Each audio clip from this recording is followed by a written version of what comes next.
peeps, and welcome to another episode of Behind the Hauntings. I guess our haunted travels behind the hauntings. I am your host, Sean Donnelly. I'm your co-host, Marianne Donnelly. Are you awake? Just barely. Barely. Tonight we're talking about the ghost of the White House. How's everything look, sound, and all that other stuff? Because this is telling me that our stream is bad. But I'm not dropping any packets. Bad. Everything looks good on my end. YouTube is saying bad. Does everything look okay? Sound okay? Should I just ignore it and keep on going? Let me pause this. I think we're good. Are we good? Are we jittery? You're always jittery.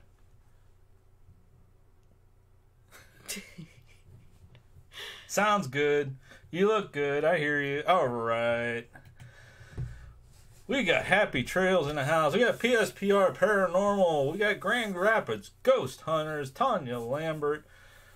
Lady Vamp. I shouldn't have done this because I can't see. Lori Grimalt.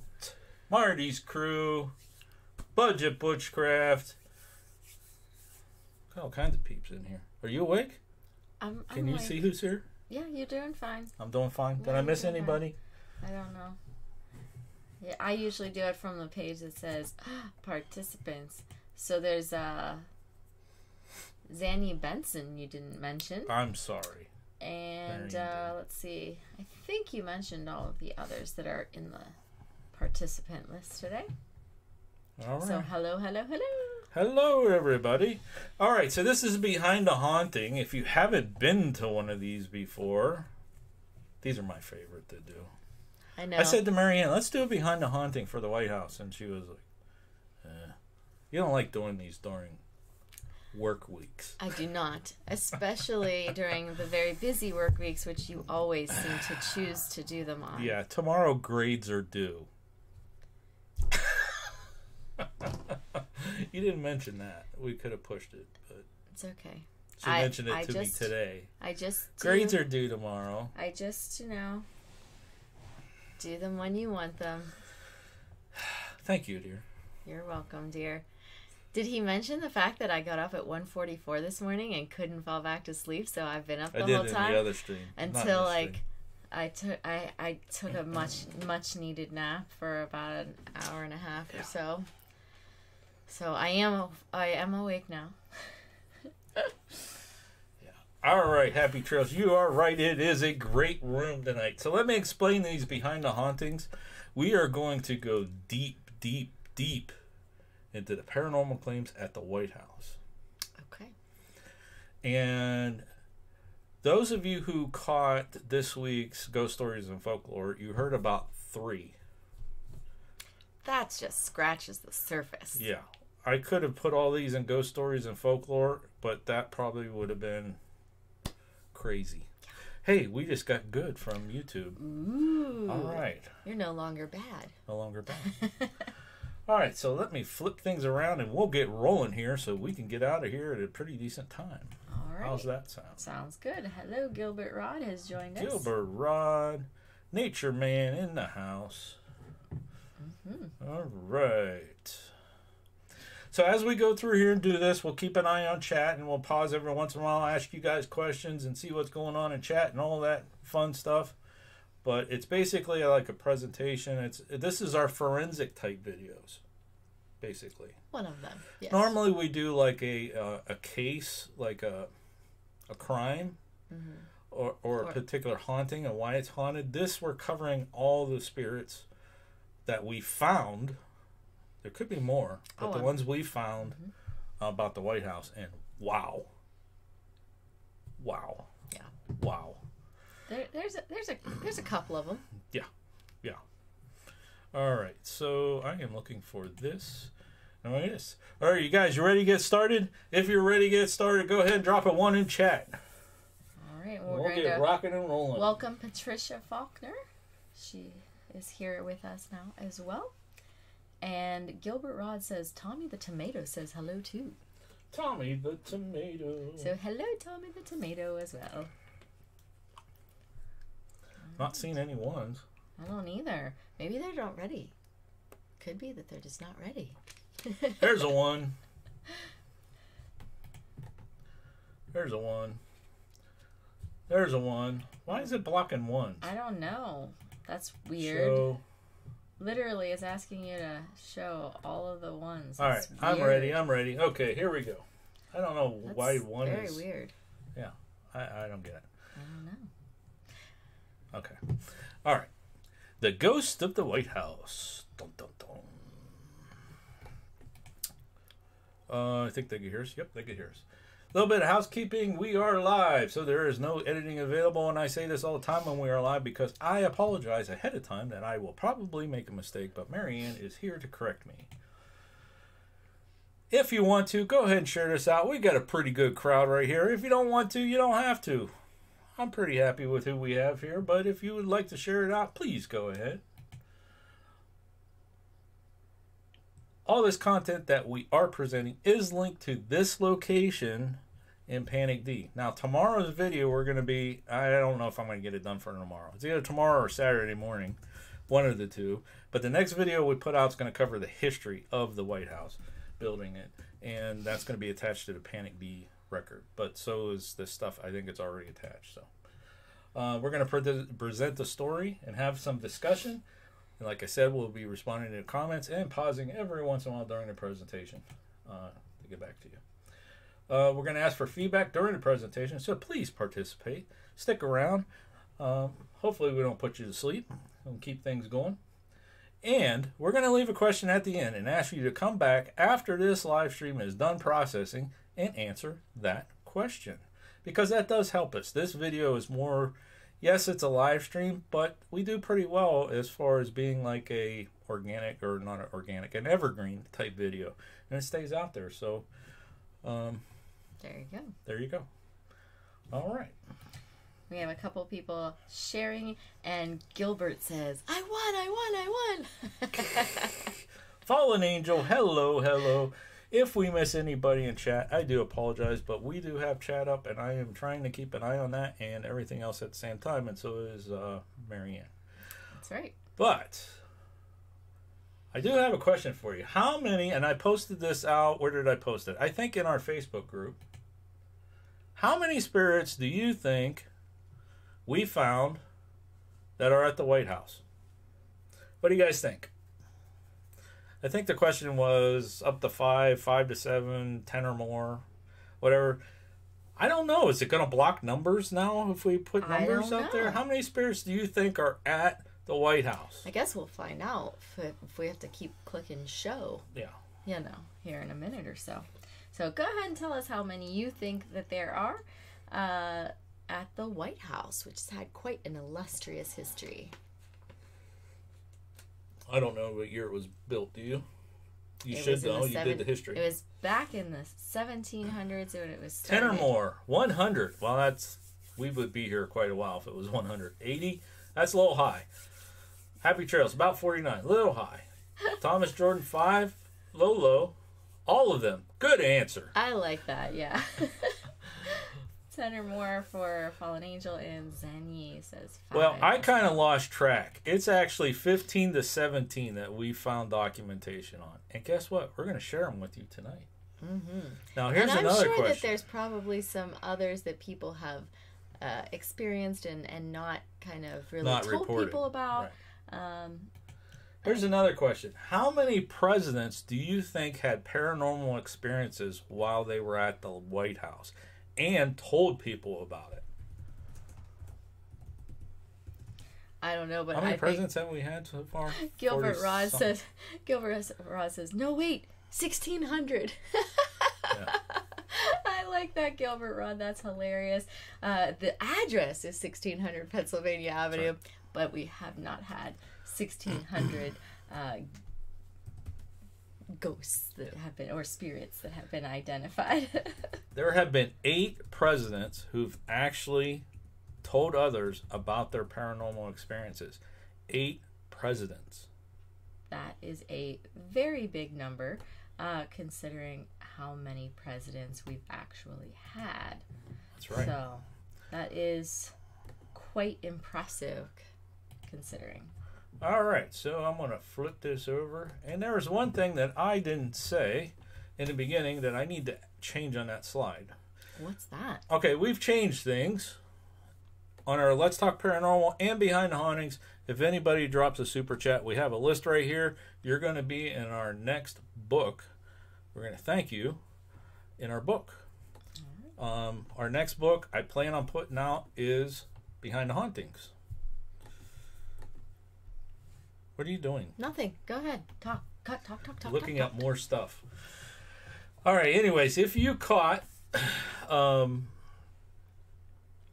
Ghost Stories and Folklore from Tuesday, you heard about this fellow. I'm pointing over here, like you can see. I'm looking at the screen, but I guess he's no wait. He is right there. Okay, this guy, right here, David Burns. Would you like to talk about David Burns there? Sure, if you'd like me to. I covered it quite a bit in Ghost Stories and Folklore, but for those who didn't catch it, a little bit more about David Burns. He actually owned the land, most of the land that Washington, D.C. is built on. Right. And a lot of people say that, he sold it to the government. Others say not quite so much. They took most of it from him, but basically, Marion's going to go over this, and he kind of held out to get a higher price. And go ahead. I won't give it away.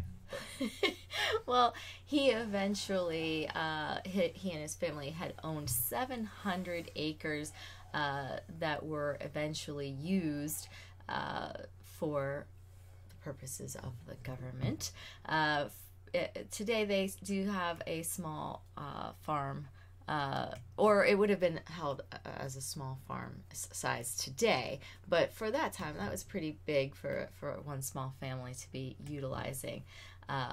But anyhow, he was known as a bigoted and choleric person who was not quite so happy with releasing those grounds for the government to use and to not have for his family anymore.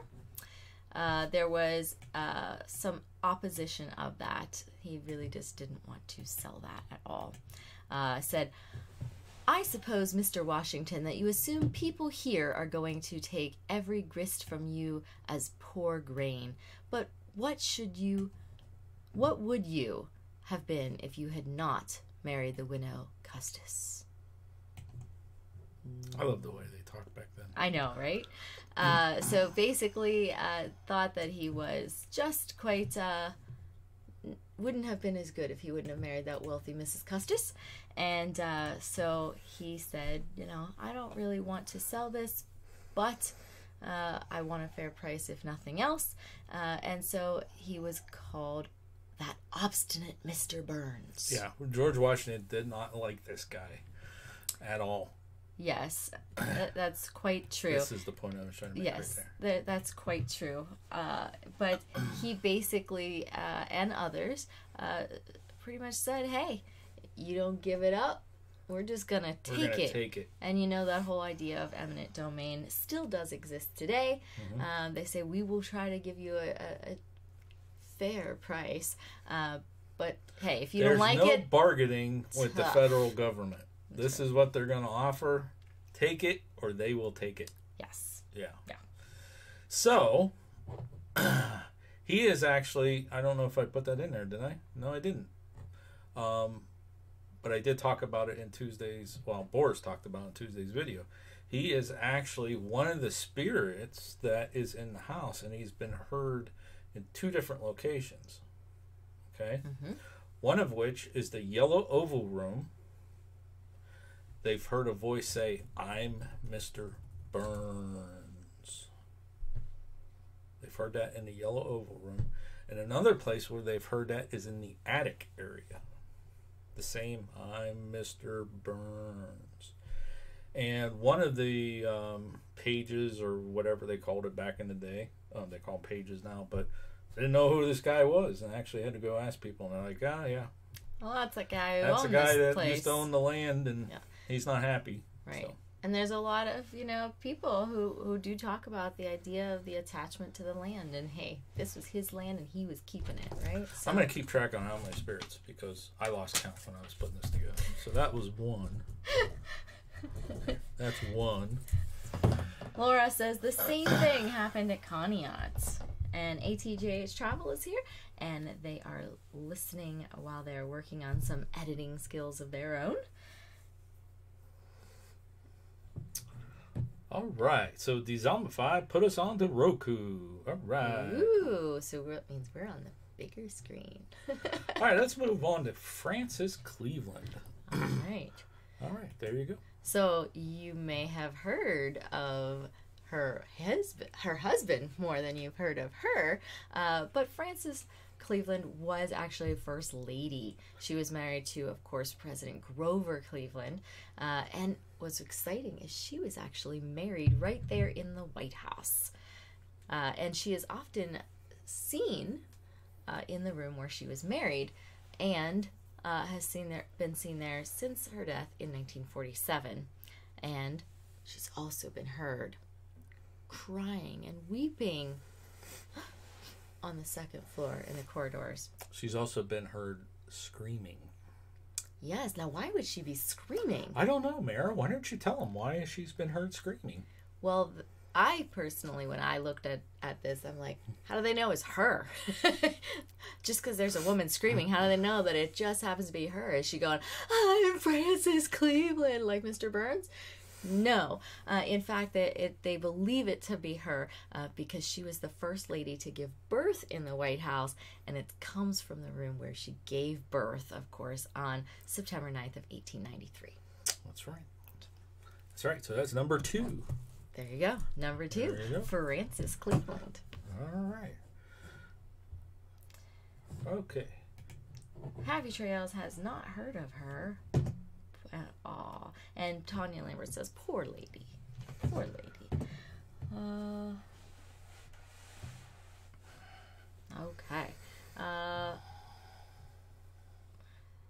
think we're ready to go.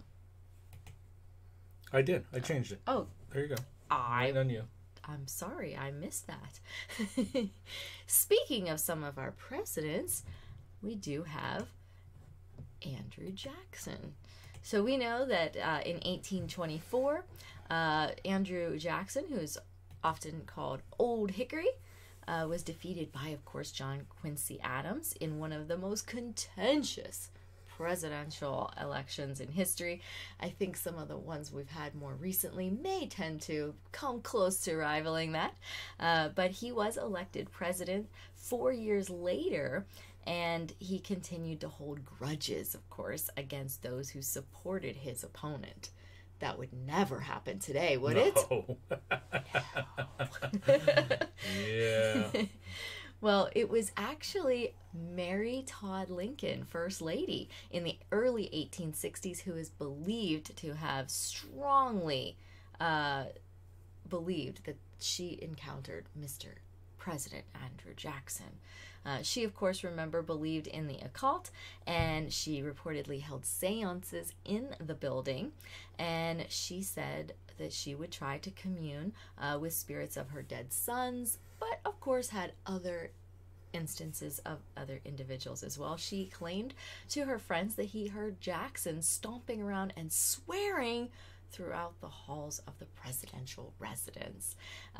In the Rose Room, which was his bedchamber while he was president, it is believed by some that this becomes one of the very most haunted rooms in the house, and it is haunted by him. Well, I disagree with that one, but I disagree too, because there's another room that is quite and we'll get popular, but it is supposed to be one of the very most haunted rooms. We'll go with one of the most. Yeah.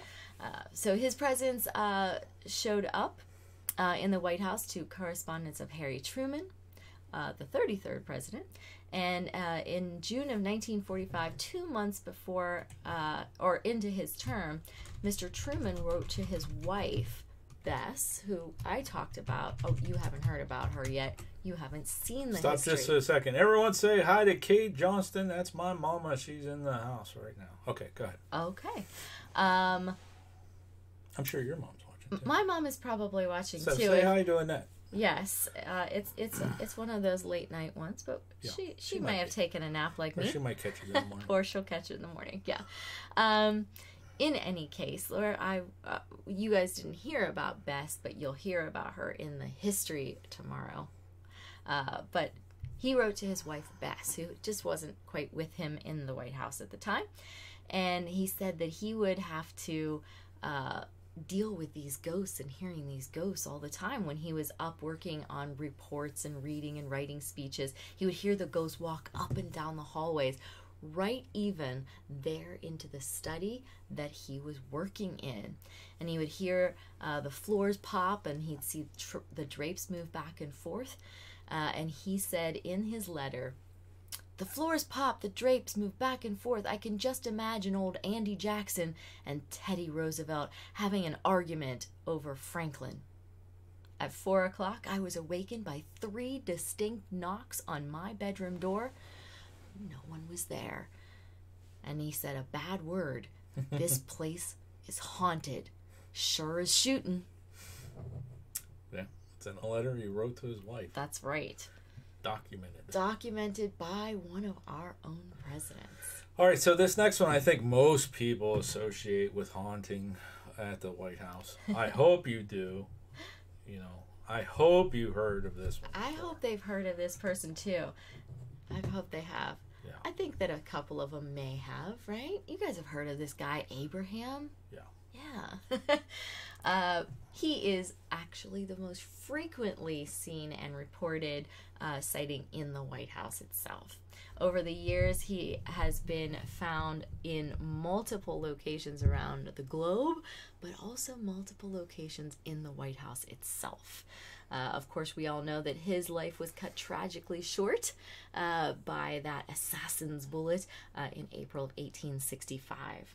Well, a little while later, Grace Coolidge, another of our first ladies, the wife of President Calvin Coolidge, was the first person to actually be reported saying that she had seen Lincoln's ghost.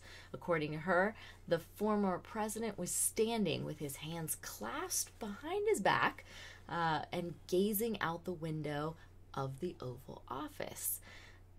He was looking out beyond the Potomac River to where the Civil War battlefields would have been raging. Lady Bird Johnson, another one of the first ladies, wife of President Lyndon Johnson, said that she felt Lincoln's presence one night while she was watching television program, just happened to be about his death, and she felt his presence in the room with her. Other sightings of Lincoln were reported during the administration of Franklin D. Roosevelt, who presided over his country, our country, at another great time of upheaval and problems. So we got a question from Tanya Lambert. Has his wife been reported haunting the White House? Mary Todd Lincoln. No, actually. Which is surprising. Yes. The only reports that we know of Mary Todd Lincoln is, I just said it on Bill's stream, is a residual haunting at Ford's Theater. There are really, I have not come across any other reports of her. Mm-hmm. But, yeah.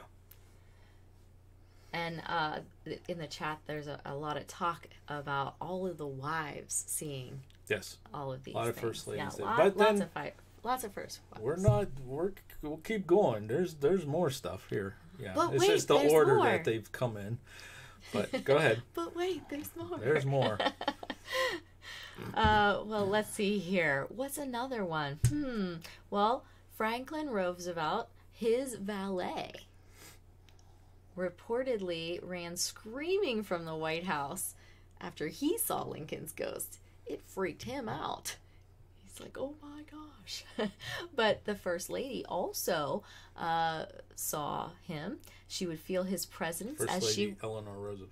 Another First Lady. Oh, yes. I'm sorry. Another First Lady, Eleanor Roosevelt. Yes. While she worked late into the night, she would feel his presence also in the Lincoln bedroom which was used as her study at the time. Mm-hmm. So, and of course, the Lincoln bedroom has just a ton of materials, furniture, etc., from the era of Lincoln. That's right. That he used were his. That items. was his cabinet room. That's why they call it the Lincoln bedroom. It wasn't his bedroom. It right. was his cabinet room at the time when he was president. Correct, but a lot of the furnishings and everything in there are things that he spent a had, lot of time in that room. and yes. and they are also things that he had in the White House or things that he wrote documents, etc. So, Yes. Yeah. During a visit to the White House, Queen Wilhelmina of the Netherlands heard a knock on her bedroom door one night, and when she answered it, who was there but none other than Lincoln himself, wearing his top hat. And then he just faded away. That would kind of creep me out. Mm-hmm. Yeah. Especially if I was from another country visiting and then somebody comes knocking. Gilbert Rod has a good question. Has anybody ever caught an apparition on film from the White House and confirmed to be real? That is, Stick around, my friend. That is a good question. Stick around watching this live stream. You never know what Panic D Videos is going to pull out. What have they discovered? You never know what we found. Yeah. All right. Are we good there? Where are you at? All right. So we also had another visitor, someone that I'm going to assume that most of these people have heard of. British Prime Minister Winston Churchill. You're not awake yet. No, you want some I'm of my coffee? Still not quite there yet. But this will wake you up. Winston Churchill. He visited the house on several different occasions during World War II, and he told a story one time when he was coming out from his evening bath in his birthday suit. And he was smoking a cigar at the same time. I don't know. I would probably put some clothes on before I started, doing that cigar, but not William Churchill. Winston, I keep calling him William. I don't know. I don't know. It's like stuck in my head. It's yeah. Anyways, he came out to see Lincoln sitting by the fireplace in his room. And he, of course, like anyone else, would go, "Well, hello there, Mr. President." He says, "Good evening, Mr. President. You seem to have me at a disadvantage." Tanya Lambert says, "I would love to interview the staff of the White House about their experiences." I am with you on that. That would be awesome interviews. Yes. Philip Cochran's here. Hello, my friend. Let's see. During the rebuild, continuing on. Patricia Faulkner. During the rebuild or add on one of them, it was Abe Lincoln that I know of. Okay. I think I'm caught up. Okay. Couldn't wait for the stogie. No, those. Yeah. Oh, yeah. And they said, he was always smoking. And that's true. Those cigar smokers are... right out of the bath. He probably was smoking while I was taking a bath. Probably, yeah. But he never would stay there in that room again. He would stay at the White House, but he would refuse to stay in that room again. He's like, nope, I don't want to share my room with Mr. Lincoln anymore. No. Yeah. All right. So another individual happened to be one of the seamstresses for the White House, Lillian Rogers Parks. She once investigated the sound of someone pacing back and forth on the upper levels of the White House. And another staff member told her that the room in question that she had heard it in once had been occupied by Honest Abe, who used to pace the floor in there, especially during the war. And psychics have speculated that Lincoln's spirit remains there on hand, especially in times of crisis, to help the other presidents, etc., to deal with the difficult work that his untimely death did not allow him to finish. Yeah, so when we're finished going over the different spirits that have been reported, we're going to flip-flop, and we're going to share with you the rooms and where those spirits were. And then we got some other stuff at the end that's kind of cool, like who actually saw Abe and, that kind of stuff. So it's kind of like the same stuff, but presented in different ways, and it's actually interesting the way you actually look at the claims that way. So All right. Sorry to interrupt. No, that's perfectly fine. Perfectly fine.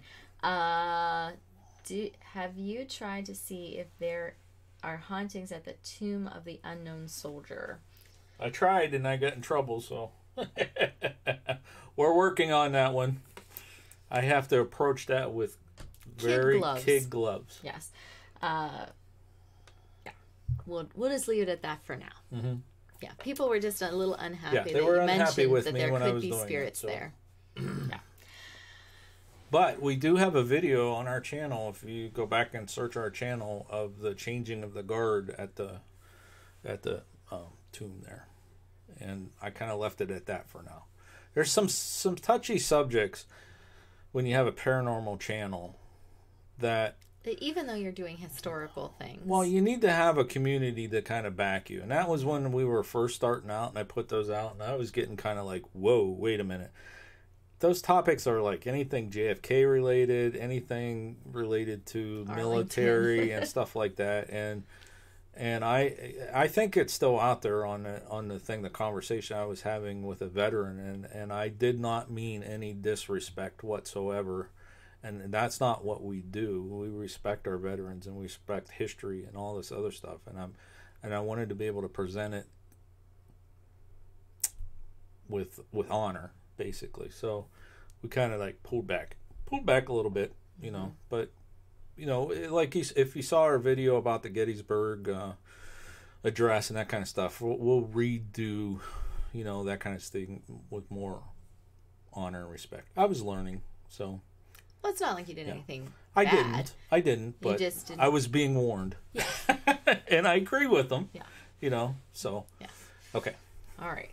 Well, in any case, Lincoln is quite often seen anytime there seems to be a national tragedy. So he's generally seen the night before major tragedies that happen. And again, the idea is that perhaps maybe he's coming back to help with some of these difficult times for the current president, the sitting president.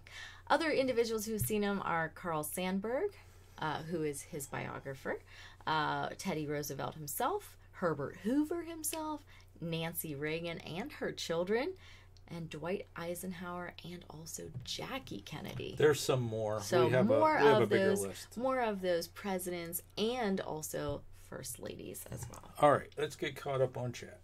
Okay. What do you got going on there in the chat? Teresa Gregory is here and says hello.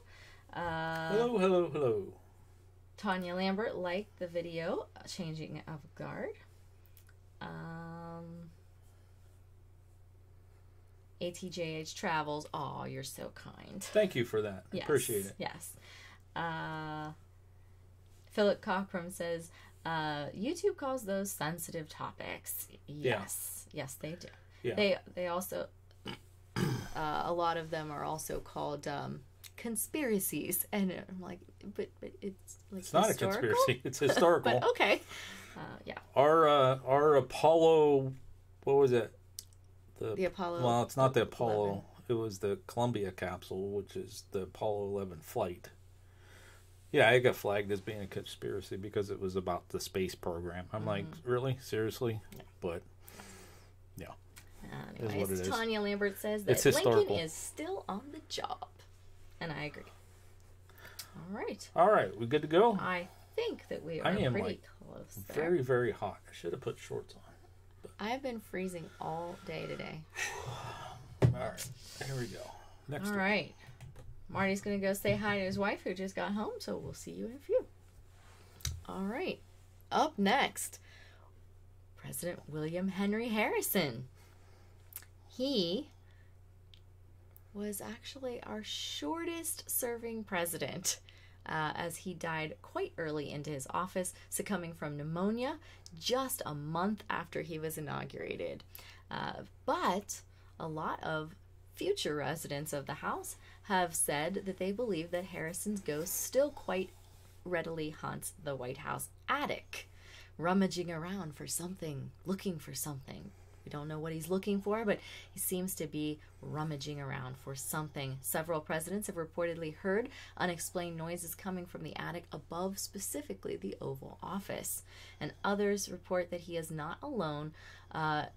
In fact, a Truman-era security guard once reported hearing "I am David Burns" coming from the attic, of course, as you mentioned, and they believe that maybe they're having a little conversation.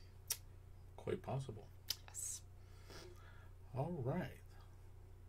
Yes, Phyllis says, wow, 1 month. Yeah, can you imagine all the... Just 1 month in office. Yeah, all that time and energy and 1 month, pneumonia. Yeah, that would be terrible. All right, we ready? I think so. Up next, we have one of our first ladies, Dolly Madison. The Rose Garden is quite often used today for presidential announcements and things like that. But it's also the site of a creepy haunting by Dolly Madison. The garden was originally planted by First Lady Ms. Madison in the early 1800s. And it was about a century later when Ellen Wilson, another First Lady, requested that the garden be dug up. She's like, I don't want this garden here. Rip it out. Get rid of it. Garden workers reported that Lady Madison, Dolly Madison's ghost, showed up and prevented them from destroying her garden. Since that time, other White House insiders reported the occasional smell of roses in the White House, and these were often credited to Madison's ghost because of where they were found and rooms that she would go to a lot. And by the way, the Rose Garden does continue to remain in that same location that Ms. Dolly Madison wanted it. Yeah. All right, Lady Vamp says she has to go. Have a great evening. Thank you for stopping by. Yes, thank you. Got a wink. Wink, wink. Okay. Bye, lady. Oh, no. Go Dolly. Yes.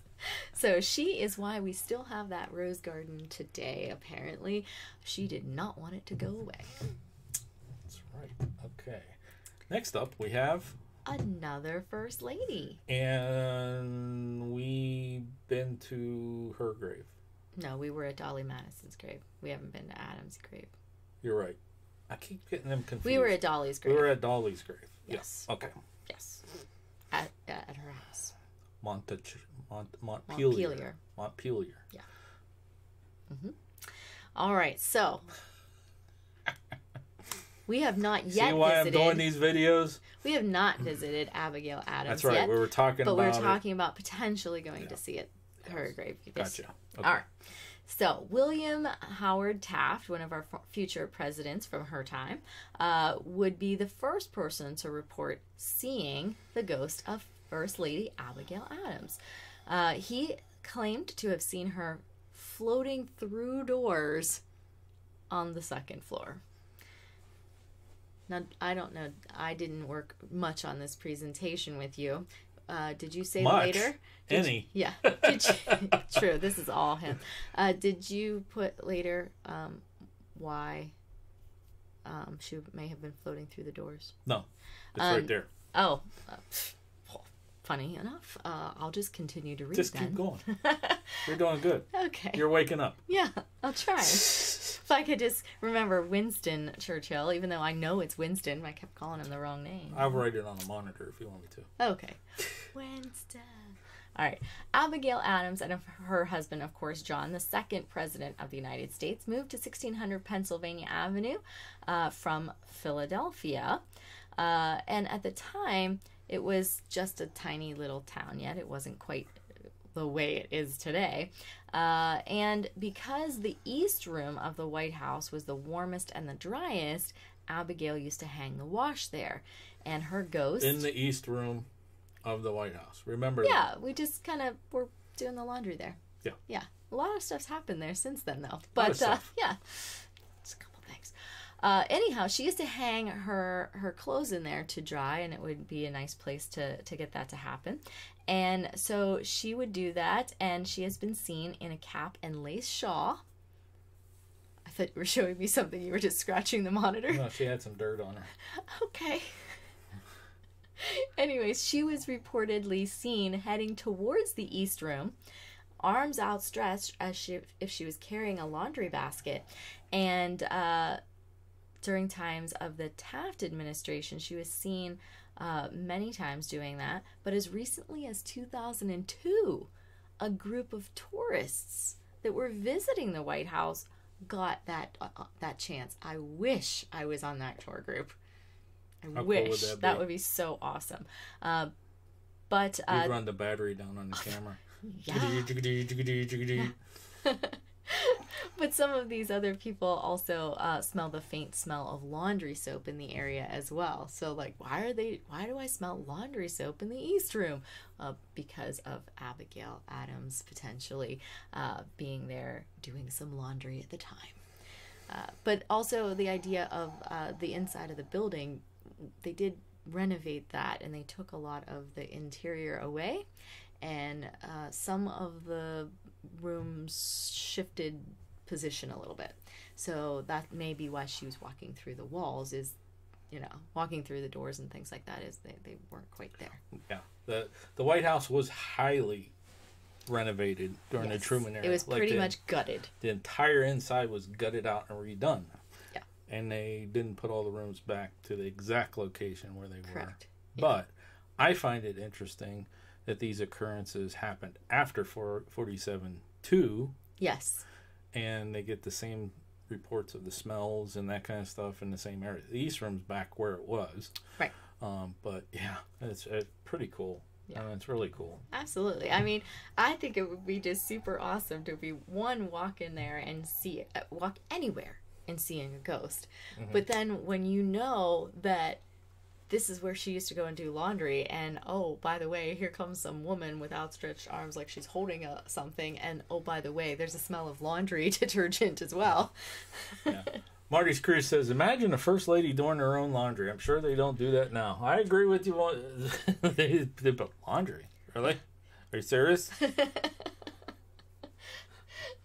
I wonder what they charge them to do their laundry now, because I know that they do charge them for any food that charge they them. eat. We probably pay for that.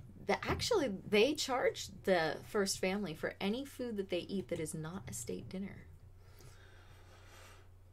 Okay. They get a bill. Okay. They do. That's all right. We make it up with fuel on Air Force One when they go on vacation. Don't get me started on that one. All right. Let's move on. Let's move on, shall we?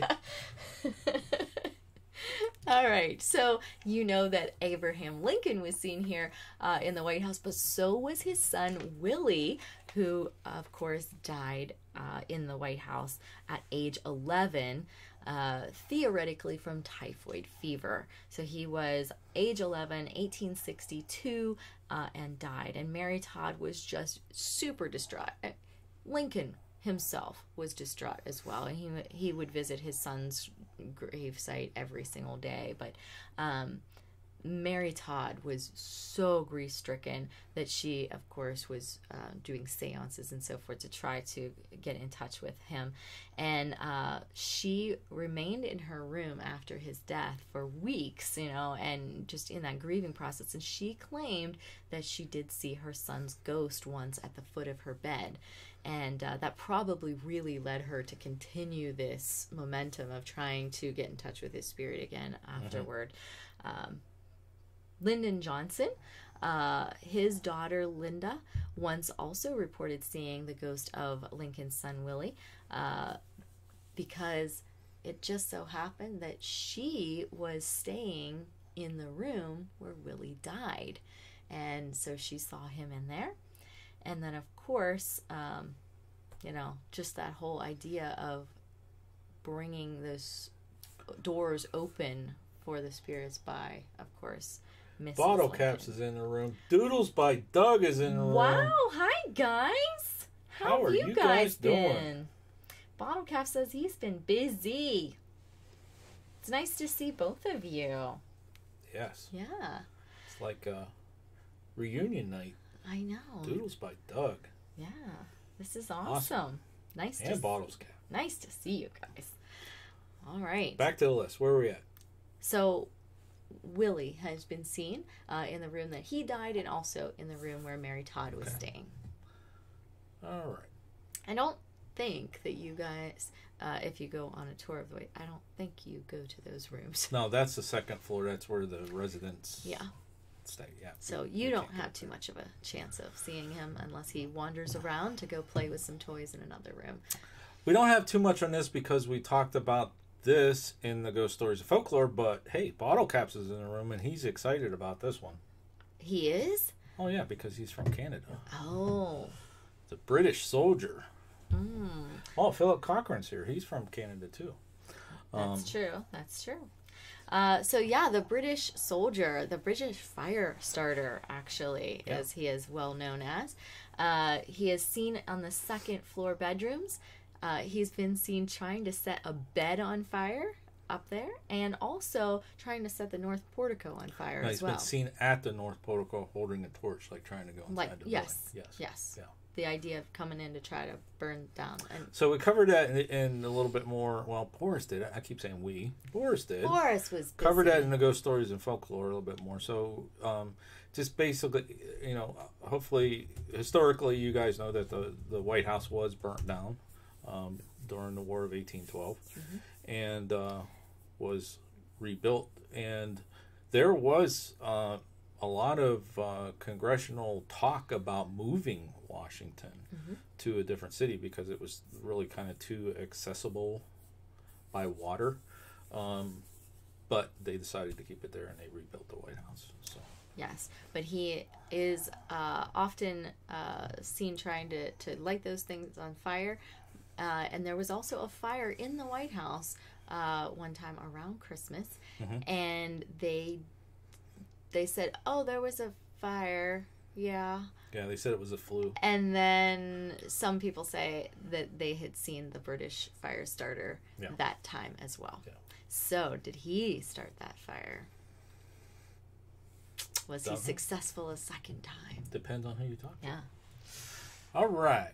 This is one of my... This next one's one of my favorites. All right, before we move on to that, okay, let's just kind of recap. Marty says, this guy was dedicated. That's right. He is going to continue to try to do his mission all these years later. That's right. It's going to burn that place down. We're over a half hour, so I'm going to take just a quick little break, kind of recap. We are covering the ghost of the White House, behind the haunting, trying to go in depth with all the different reports, and then we're going to flip it and go to the different areas and tell you who's been cited there, and then some other reports at the end, and then we have some questions for you guys. Also, you'll see it as it's scrolling there. We started something when we go do our live streams now. If we do get a super chat, our next book that we put out, we are going to list everybody in that book. We have the list right here, and keeping track of that. And we want to thank everybody who's participated in that so far. Really do appreciate it. It helps with the publishing costs. Not that we're not going to do it anyways, but it's just a way to give back with the super chats. So that's where the super chats money is going to, is the publishing of the next book. So. Bottle Cast says, hey, us Canadians came down to party and it just got a little out of hand. That's right. Yeah. And just Americans forgot the marshmallows and hot dogs. And Marty's crew wants to know if he has been seen since then, and I'm going to assume that means since the White House fire that Christmas. And to be honest, I'm not sure. Do you have that date? That one reporter trying... No, I don't have the dates. That's why I didn't do a timeline, is because they're not dated as to when. I'm trying to think who actually... I think it was one of the families. It was either Johnson's family or let's see. It's either Johnson's family or Reagan's family. One of the families that were staying there are the ones that saw the the fire starter on the second floor trying to set the bed on fire. Okay, so then that would be a yes. As to what question? As to, has he been seen since the fire in the White House? Yes. Okay, sorry. I was flipping screens. I wasn't paying attention. Okay. All right, you ready? All right, I'm ready. Back to the list. All right. Here we go. So this is one of my favorite ghosts. The fire starter is cool, and I like having Adams Abigail. But I also like this one, Annie Surratt. Those of you who remember the Lincoln assassination, one of the conspirators supposedly was, of course, Mrs. Surratt from the boarding house. Mm-hmm. This is not her, by the way. This happens to be her daughter. And she was basically going to the White House to beg for her mother's release and to beg to not hang her mother. And didn't work. It didn't work. Her mother was hanged in 1865 for her role in the assassination. But Anne's ghost continues to go and beg for her mother's release. And she has been reported to be seen on the front steps every July 7th, which is the anniversary of her mom's execution. So every year, July 7th, she is reportedly seen. When were we there? Around July 7th. Around then. And I don't... Well, not that close. No, because that would have been the 4th. And we try not to go to large cities around the 4th of July. It's just too congested. So it would probably have been a week after. Probably the week after. So we just miss her every time we go. I would love to be able to see her and can you imagine how crowded it would be around? Yeah. I don't know. Yeah. But I'm sure... If I could go with an invisibility cloak, I would go with you. Okay. We'll work on that. Anybody out there, working... You want to have an invisibility cloak so Marianne could go there, sit on the steps of the North Portico White House on July 7th. Sure, that would happen. All right. Yeah. Back to the list. Bing. All right. So, another one of our presidents, John Tyler. He was the 10th president of the U.S. and briefly after becoming this... See what Bottle Caps wrote? No. Aw, Bottle Caps, be nice. Be nice. They're not... Just because they're... Just because they're very handsome does not mean... They're handsome women. That's right.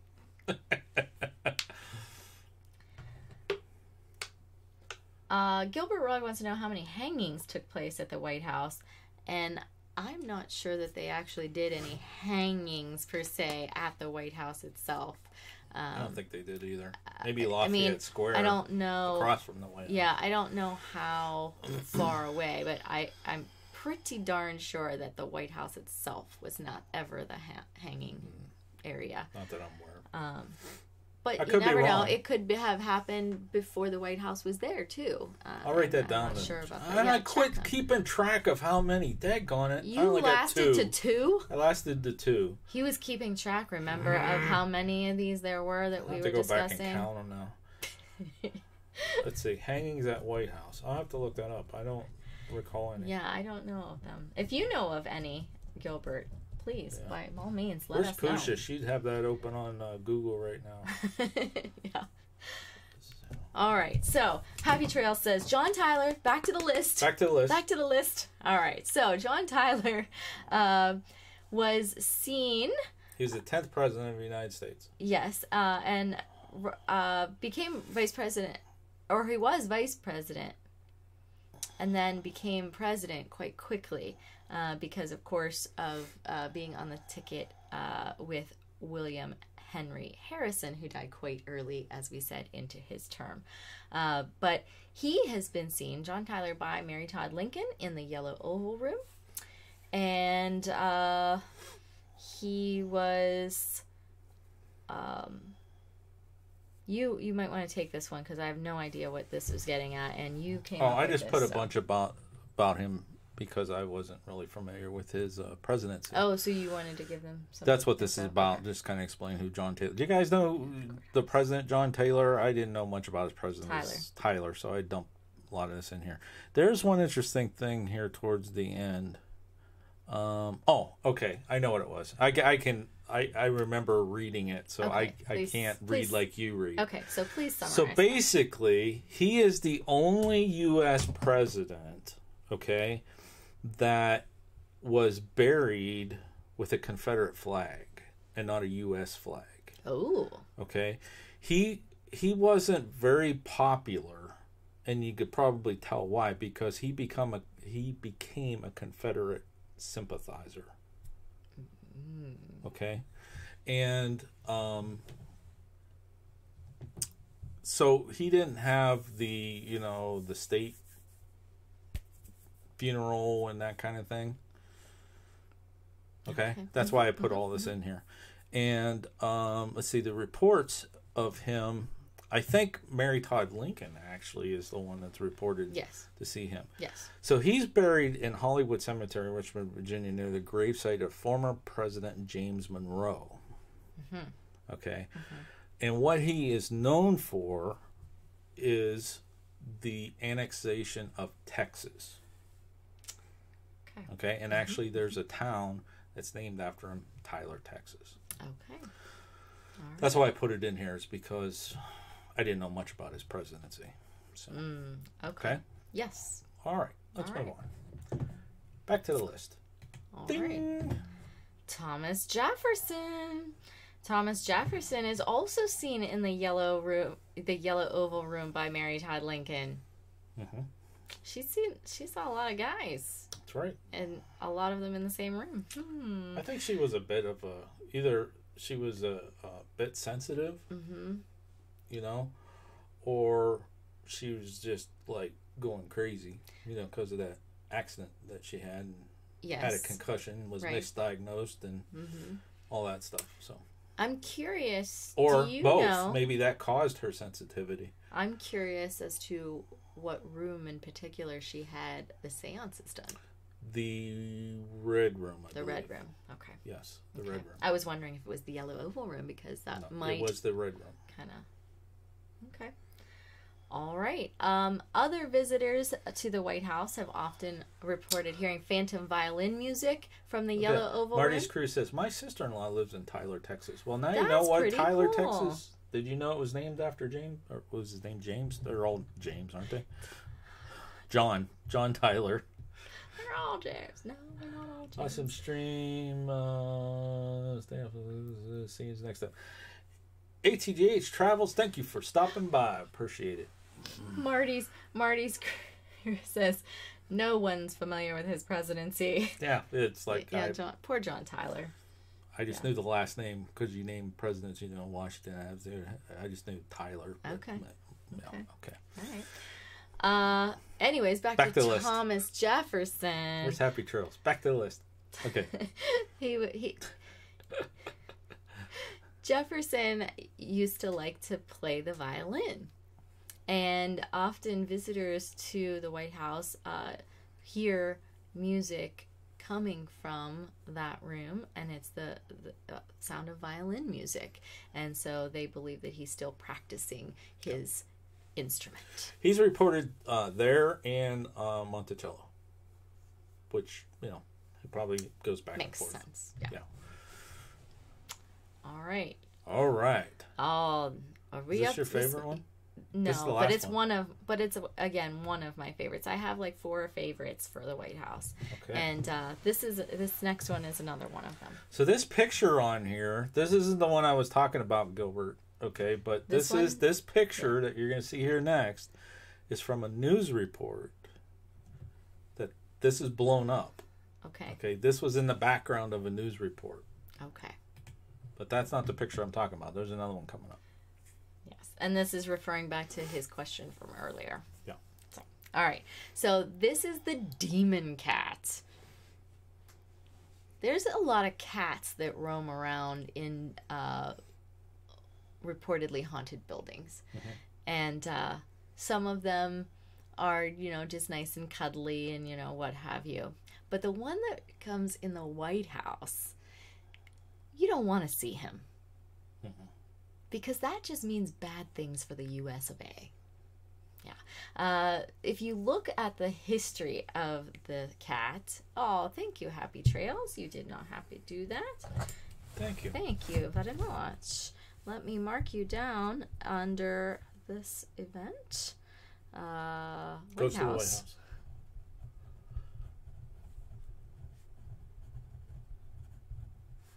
Give me 1 second. It takes me long. I can't talk and do things at the same time anymore. I used to be able to. Yeah, I see her try to chew gum and walk. That's when she sprains her ankle. To be perfectly You weren't chewing gum, were you? No, I wasn't. To be perfectly honest, I was not chewing gum even at that time. And to be honest, also, my ankle is aching me right now like nobody's business. I could tell. How can you tell? Because I could just tell the way you're fidgeting.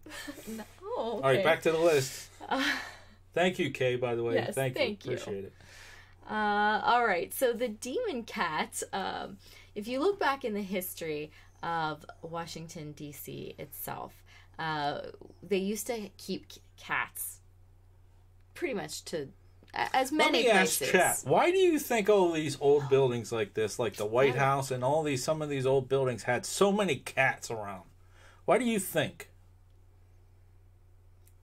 It's a very simple answer. And I was just going to tell him too. But well, let's ask them. No, yeah, I like that you did that. Bottlecast says the ghost of the broken ankle. I know.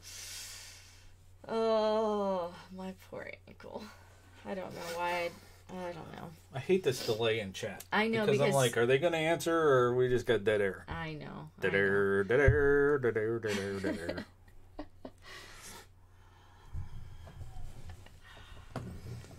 I don't think they know. We'll give them. Honestly, we'll don't give think them, they know. We'll give them to the count of 3, and then we'll tell them why. Read this part right here, though. This part. Out loud? No. Paraphrase it. Oh, okay. Paranormal hunters got it. Not as much as mice. There, Marty's got it. Rats. Mm-hmm. Rats. They would keep the rats away because the rats would come to the food storage. So how do you get rid of rats? You get cats. That's right. So a lot of these places back in the late 1700s, early 1800s, that kind of time period, cats, they just let them roam free because they were mousers, and they kept the rats and stuff away, and keep them out of the food and stuff. Then once they figured out how to solve that problem, they rounded up all the cats and took them somewhere. Some of them they couldn't catch. Okay. That leads to read that part. All right. As to why. So, some say that the particular one in the White House was descended from a cat whose lineage can be traced all the way back to the sacred cats of Egypt. But others say it just, appeared. They couldn't catch it. Yeah, it just, some people say that it appeared after a lot of others that were around, and they tended to terrify all the people who were employed to catch it to the point where they would quit. They just, nope, I'm done looking for this bad, evil little kitty. Accounts of where the demon cat came from do vary, but most people think that it was something supernatural that brought it. Boom! Gilbert Rod. I believe we have angels among us. Thank you, Gilbert. Live with us now, always sharing incredible history and adventures. That is pretty cool saying. Yes. Thank you very much for the super chat. Yes, Appreciate that. Thank you. You are in the book. Beat 3 Airspace. Hello. How are you tonight? All right. Now, the ghost demon cat. Typically, I said that we don't like to see it. No. And I the said cat or Abraham Lincoln. Yeah. Truthfully, yeah. Because it comes at tense political moments and when disaster threatens our nation. Yep. So if we see that demon cat, we know that something is on the... Take cover. Yeah, something's coming up. It's on the brink of some sort of disaster of some kind. It was noted to be seen the day before Lincoln's assassination. It appeared in front of a team of security guards on patrol during the post-Civil War environment. It stared at them, and it had eyes that were aflame like coals of a locomotive that would eventually carry Lincoln's body across the country only days later. And when Kennedy was assassinated, this cat was seen again and again with its eyes glowing red. Yeah. Now, my eyes glow red at night too. Well, and that's in because you're pictures tired. and things like that. So I think that maybe the red part of it is more of like a light reflection. But just the fact that it's seen. Look at that picture. Yes. Oh, that's creepy. That's not in the basement, though. No, that's not in the basement. But I think that has a little, personally, I think that has a little bit to do with it. Look at that picture. That's creepy. You see that peering out on a news report. You see that peering out of the window of a White House. Run. This part was part of the other thing. You don't have to. I don't have to look at any of that. No. Okay. That's why I scrolled down. Okay. All right. So that is the almost of the it's a lot of them. There's a couple more yes. that we're going to talk about that I couldn't find more information about. That could be a little bit don't know. Yeah, but maybe it's just that person. Yeah. So now what we're going to do is we're going to go through the areas of the White House and who was reported where. Okay. Being seen where. Okay? Mm-hmm. All right. Yeah, Marty's crew says if you see the cat, head for the hills. That's right. Start digging that hole. Yeah. Climbing in it. Yeah. All right. I could not find a picture for the attic. Okay. And I don't know why. But, okay. Where were we at? Just eyes. Okay. So what do you got going on with all right. So let's areas start with of the attic. White House?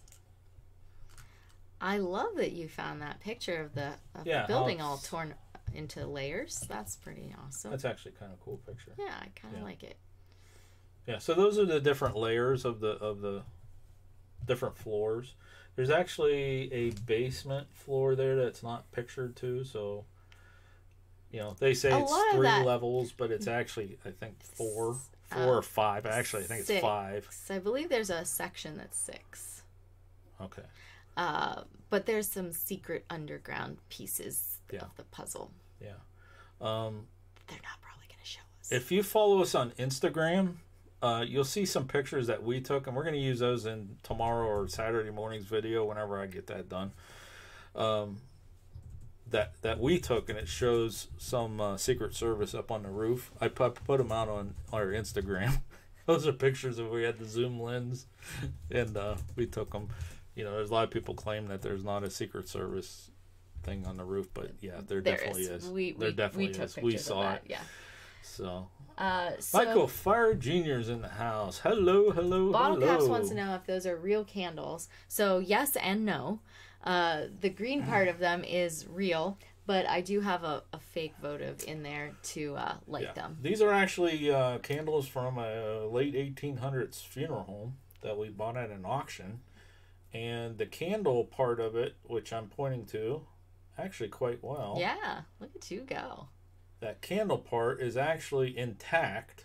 Mm-hmm. So we put fake candles up at the top so we didn't burn these. But these are actual silver candle holders back here. Yeah. And we have the coffin bear that went with it. That's the coffin's on out in the garage. It wouldn't fit in here. It's a full-size coffin. Yeah. It does fit in the 2007 Trailblazer, by the way. I love telling people that. And we have the signature. Yeah, where you would sign in. Sign the cards. Yeah. But yeah, we bought that at wasn't an auction.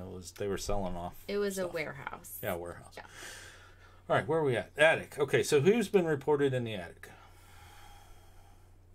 Okay. Oh, I'm sorry. That was my cue. Cue. Wake back up, Marianne. So in the attic, of course, we know that we had David Burns, who was the original owner of the land. I am Mr. Burns. And, of course, we have William Henry Harrison, and supposedly he's looking for something. We just don't know what exactly he's looking for, and maybe he's having a conversation up there with Mr. Burns. That's right. All right, the Rose Garden.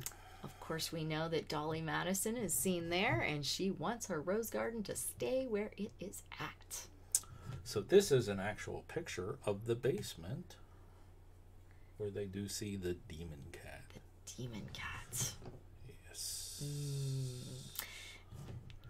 All right. Second floor hallway. This is the residential section, so it's not open to the public. This is where the president and his family lives, and guests when they stay over. Sometimes stay on the second floor, but there are bedrooms on the first level. Yes. And here are seen quite often, of course, Abraham Lincoln, and then, of course, Miss Abigail Adams. Okay, then you have the second floor bedrooms. And in the bedrooms there's, of course, the British fire starter soldier who tries to set the beds on fire. Willie Lincoln, his daddy Abraham Lincoln. And it just so happens that when the Obamas were there... Boom! Kay Johnson dropped a 5-ski. Well, thank you. Thank you, thank you, thank you.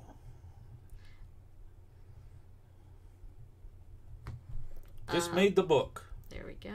All right. When the Obamas were there, they were awakened one night and they saw their dog playing with a ball and a person that wasn't there. Something was playing ball with their dog. Now, when I read that and I was putting that in there, it says, we were awakened in the middle of the night at 10 p.m.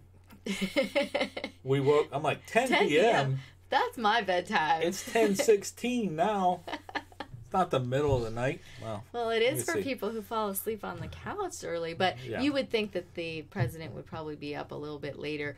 But then again, they do get up quite early in the morning, early. So it could have been the middle of the night for them.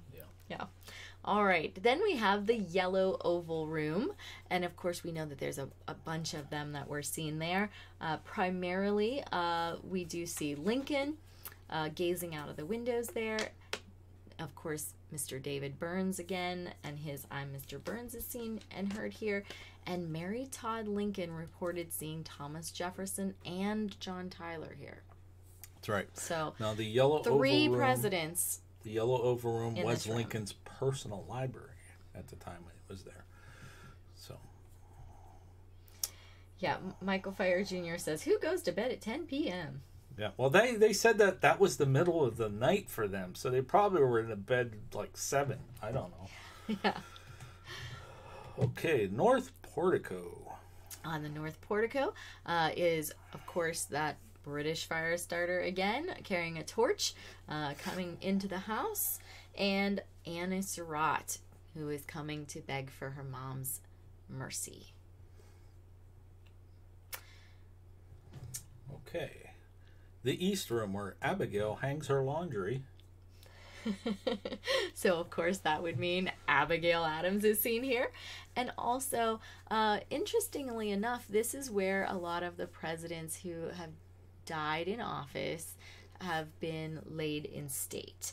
So, presidents that laid in state in this room were William Henry Harrison, Zachary Taylor, Abraham Lincoln, William McKinley, Warren G. Harding, Franklin D. Roosevelt, and John F. Kennedy.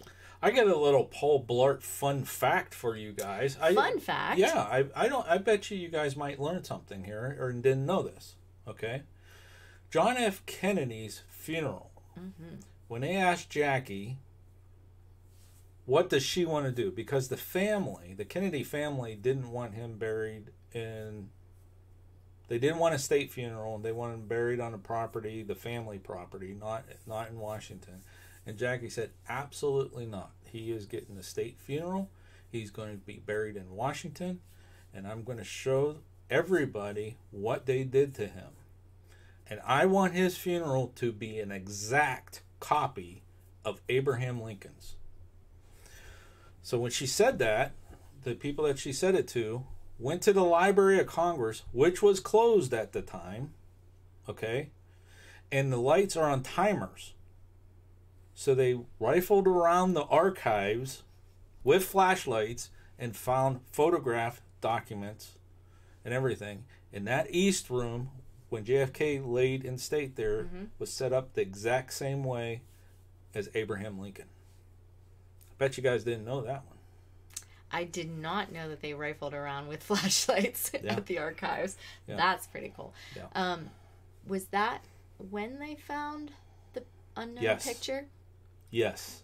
That is when they found the unknown picture of Abraham Lincoln in his coffin. In his coffin, which is now out there all over the internet and everything. They found it in a book that somebody took. Yeah, I knew that was accidental find, but that's interesting that that's when it was found. That's when it was found. Very well, cool. You know how the Library of Congress did. That's a story for another time. Yes, we have stories about that. Yeah, that's a very interesting story. Yes, and someday we'll tell it again. Yes. Did we tell it to these guys already? I don't think we did. I think we told little snippet parts of certain sections. Yeah, we'll tell you our Library of Congress or library. Yeah, is it Library of Congress? Yeah, Library of Congress story. Yeah, quite interesting. All right, back to the list. Boom, the Rose Room. Yeah. This is where they did the seances. Was in this room. So, Beat 3 Airspace said that they did know that.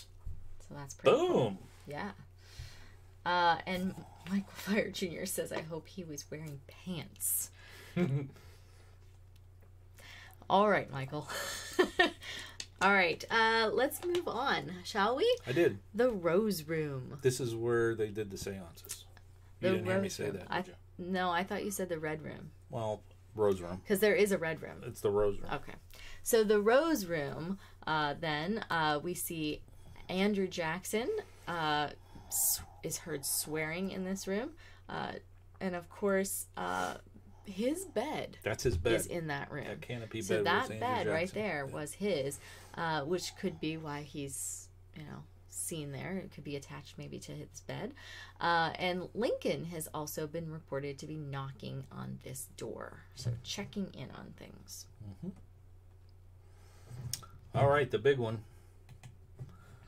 Boom. The Lincoln bedroom. Named this because of being his former cabinet room. It's where the Emancipation Proclamation was signed.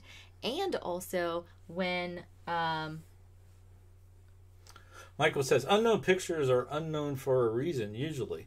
Well, let me expound on that a little bit, okay? Abraham Lincoln's funeral, all right? So photography was fairly new during the Civil War, okay? And we haven't done postmortem photography. I keep trying to do that on the live show. Maybe we'll do that Saturday. Okay. But when photography came out to the point where it was at a price... where families could afford it, it blew up. This is new technology and that kind of thing like that. Abraham Lincoln took advantage of the photography too. That's why you see a lot of pictures of him, and that helped with his election and stuff like that. Anyways, during his funeral, okay, he was the first president to be embalmed. And the way the funeral train was supposed to take place, he laid and stayed at the White House, then he went to the Capitol, and then that whole train all the way back to Springfield. Stopping in multitudes of cities. Yeah, the embalmer and people that did his makeup and everything traveled with him to keep touching him up and that kind of stuff. Because every town that he went to, they opened up his casket and let people file by. And it was against the law to take a photograph of him in his coffin. Okay, so that's the point I was trying to make. But somebody did sneak and took one. And they thought that they got the glass plates. And they did break the glass plate. They caught the person who took the picture and all that other stuff, and they broke the glass plate and all that. But that copy of that print was found in that book during the thing. So, there you go. So they thought they kept it confidential, but not quite. Yeah. All right. So what else we got going on in chat before we continue on there? Beat 3 Airspace is headed out, so thank you for joining us. Thank you, thank you, thank you. And Bottle Cap says, I guess furniture is continental. Ha ha ha. Nobody got that joke. Just us car guys. Ha ha ha ha ha. You're funny. God, no. Yeah. Okay. Yeah. Where were you at? Where was I at? See, that says Winston. Oh, yes. No, yeah, yeah. Not William. I know. Okay. I don't know why I said it twice wrong. I know it's Winston Churchill. Like he's like very well known. Okay, back to the list. Where All are we right. at? So anyhow, I don't know what's Winston Churchill, remember, refused to ever stay in the Lincoln bedroom again once he got his visit from Lincoln. Caught naked, smoking a cigar. That's right. And so, other than that, Lincoln is also seen by Teddy Roosevelt, Herbert Hoover, Dwight Eisenhower, Jackie Kennedy, Lady Bird Johnson, presidential children Susan Ford and Maureen Reagan. And Maureen and her husband actually both saw Lincoln. I think we're going to have that again coming up here. Standing right there beside the fireplace in the Lincoln bedroom. And just as Churchill had seen him in there as well. Other guests report that the lights in this bedroom go on and off by themselves, and that there are inexplicable cold spots throughout the room that just kind of pop up. So, very, very big in the Lincoln bedroom. And it is also just a second time, just reminding everyone, this was not his bedroom.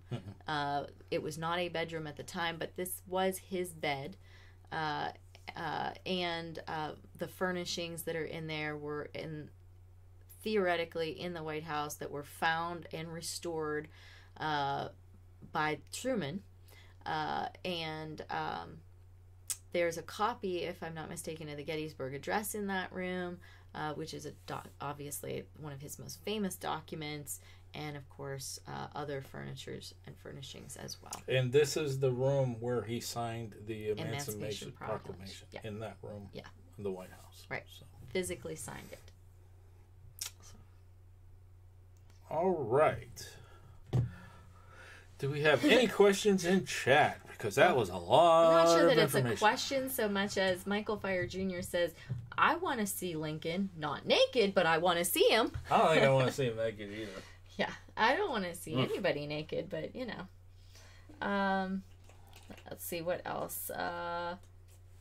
Yes, Happy Trail says Michael Fire Jr. Winston Churchill was naked when he saw the ghost of Lincoln. Yes, it wasn't that Lincoln was naked. It was Winston Churchill. So again, I wouldn't want to be found. So that's a lot of spirits that take place. A lot of paranormal activity in the White House, don't you think? That's a lot. But wait, there's more. I was just going to say that. But wait, we have more. We have more. But they're kind of a lot smaller, not quite as, detailed, I guess you could say. No. All right. So what do you got for additional All right, some additional reports. In our Ghost Stories and Folklore, we did talk about Rex. That President Reagan's dog. President Reagan's dog, Rex. Mm-hmm. Where he went nuts a couple times. Would not go into the Lincoln bedroom at all.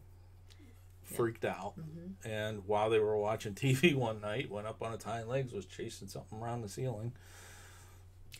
Typical. Those first haunting. ladies and the first dogs, they tend to see a lot of paranormal things happening for them in the White House. That does say Red Room. Okay, so the seances were in the Red Room. That does say Red Room. It does. I'm sorry. No, that's okay. That's all right. So it wasn't the Rose Room, it was the Red Room. The Red Room. Okay. See, rose, red, it kind of means the same thing to men, right? You guys think it's a color. Yeah. Right? Yeah. So it's a little bit different. So it is well known and documented between 1862 and 1863. Mary, Todd, and Abraham Lincoln participated in seances in the Red Room. And the Red Room is actually where the Gilbert Stuart painting of George Washington is located.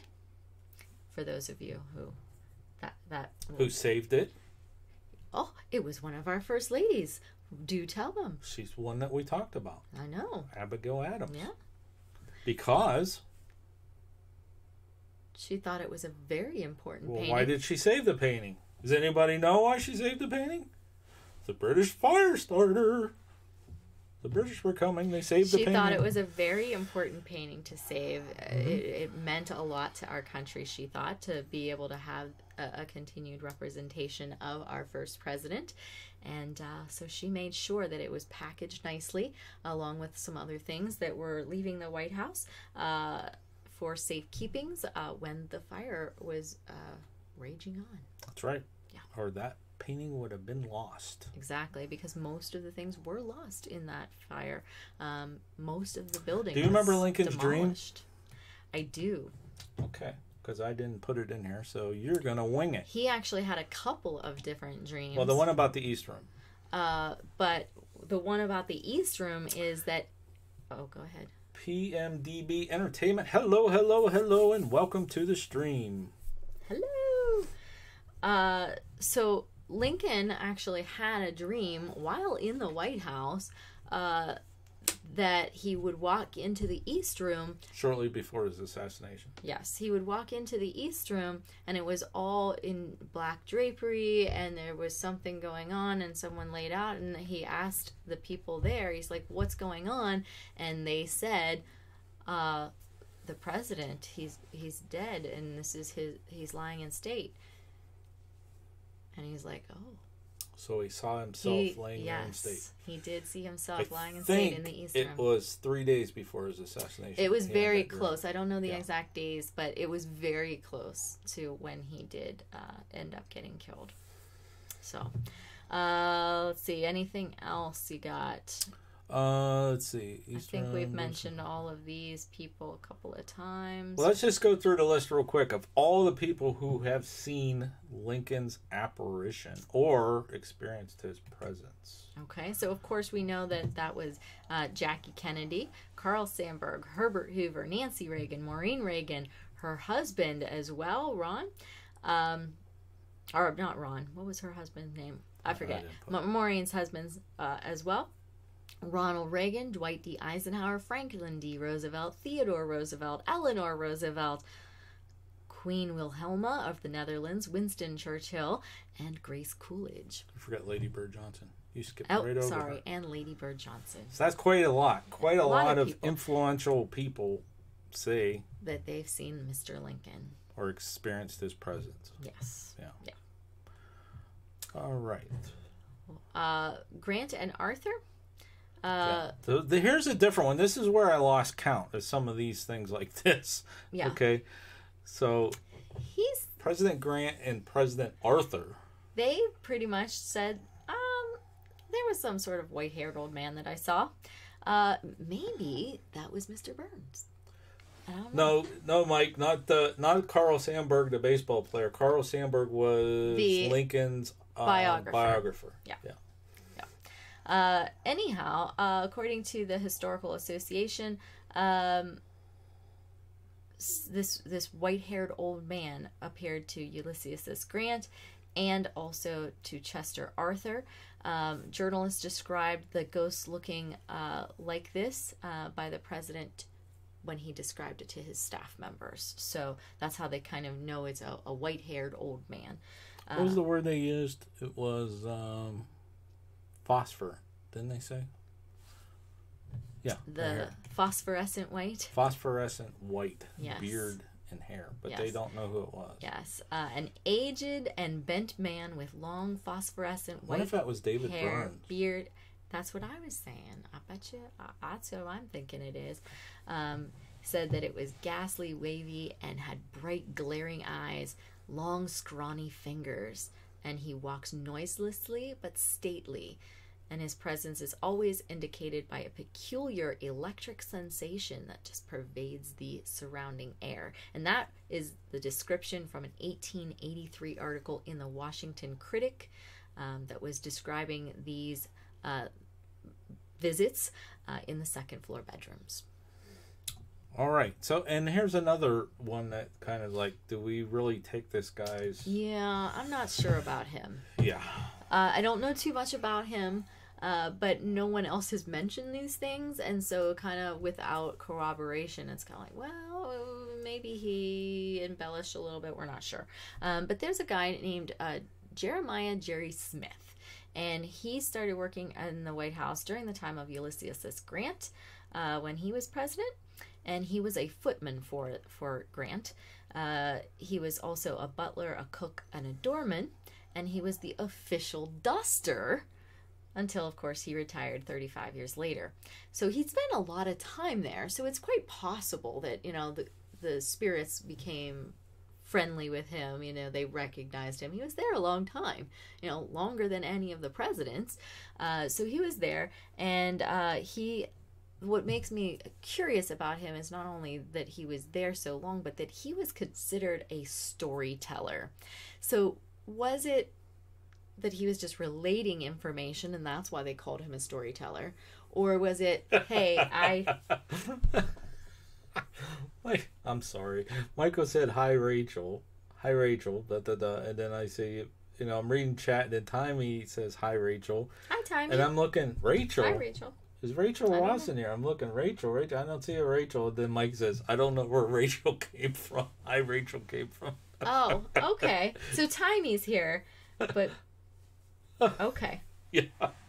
It's okay. I'm like, I was going to say hi to her, but I didn't see her in chat. I'm Okay. like, why am I not seeing her? All right. What's going on with YouTube now? I'm sorry. Back to the list. Well, I was just saying that when you think about Jeremiah Jerry Smith, he was there for quite a long time. 35 years, longer than any of the sitting presidents or anything like that. So he was around a lot. So the spirits would probably get familiar with him, Absolutely. be more willing to talk to him and say hi. But I haven't heard of any other reports about Grant and McKinley being there. Right. But he was also known to be a storyteller. And so the question is, this was this Ulysses S. Grant's time period. Yes. So would him being considered a storyteller be like, oh, he just tells fibs, he's a storyteller? Or would it be, he is an official storyteller, he describes things to us? Well, there's a difference like in that time between a storyteller and an orator. Right. Orators were professional storytellers. Maybe this guy just did it so you have something to talk to, because it said that the press would go to him when it was slow. So maybe they just tried to go get some dirt from him, and he just liked to talk. So that's what I said. I couldn't find, and I did look for more reports about Grant and McKinley, and this is the only one I found. Yeah, so over and over again. He claimed because everything gets repeated on the internet. But yeah, he claimed to have been able to see Lincoln. He claimed to have seen Grant, McKinley, and several of the first ladies. Yeah. Truthful, hopefully, but again, we had no one else to corroborate ever having seen any of the other individuals. Everything else we had at least 2 reports of. Right. Okay. The Thing. They call it the Thing. Yeah, what is this thing? Supposedly it's a 15-year-old boy, but they call it the Thing. I don't know. And I don't think it's... What is that? Paranormal hunters, have a good night. Isn't there a super character, one of those comic book characters called the Thing? Is it one of the 4... Fantastic Four? Is the rock guy called the Thing? Maybe. But as far as I can tell, this 15-year-old boy has nothing in common with that Thing. So I don't know why they call him the Thing. But he greatly terrified the Taft staff. So President Taft is like, don't talk about it. I don't know what your problem is, but I don't want to hear anything about this. And he basically told him, you talk about this and you're going to get fired. So we don't know too much, because people are like, I don't want to lose my job. Yeah, didn't talk about it. So they pretty much, we know that people were talking about that he was there, but then after that, we really didn't hear any expounding upon it. And probably because of the fact that they didn't want to lose their jobs. I mean, who wants to lose a job in the White House just because you talked about seeing the Thing? Yeah. So, All right, Gilbert, I promised you something kind of interesting. Yes. You asked the question earlier, was there any apparitions ever caught on film? Now, like we said before, let's see, I'm going to have to take us off camera. That's all right. And I think I could do that by doing Oh, that. you're going to make him think now. He's thinking. Yeah. He's thinking. Let me flip this like that. And flip that like We're that. big again. And then do that.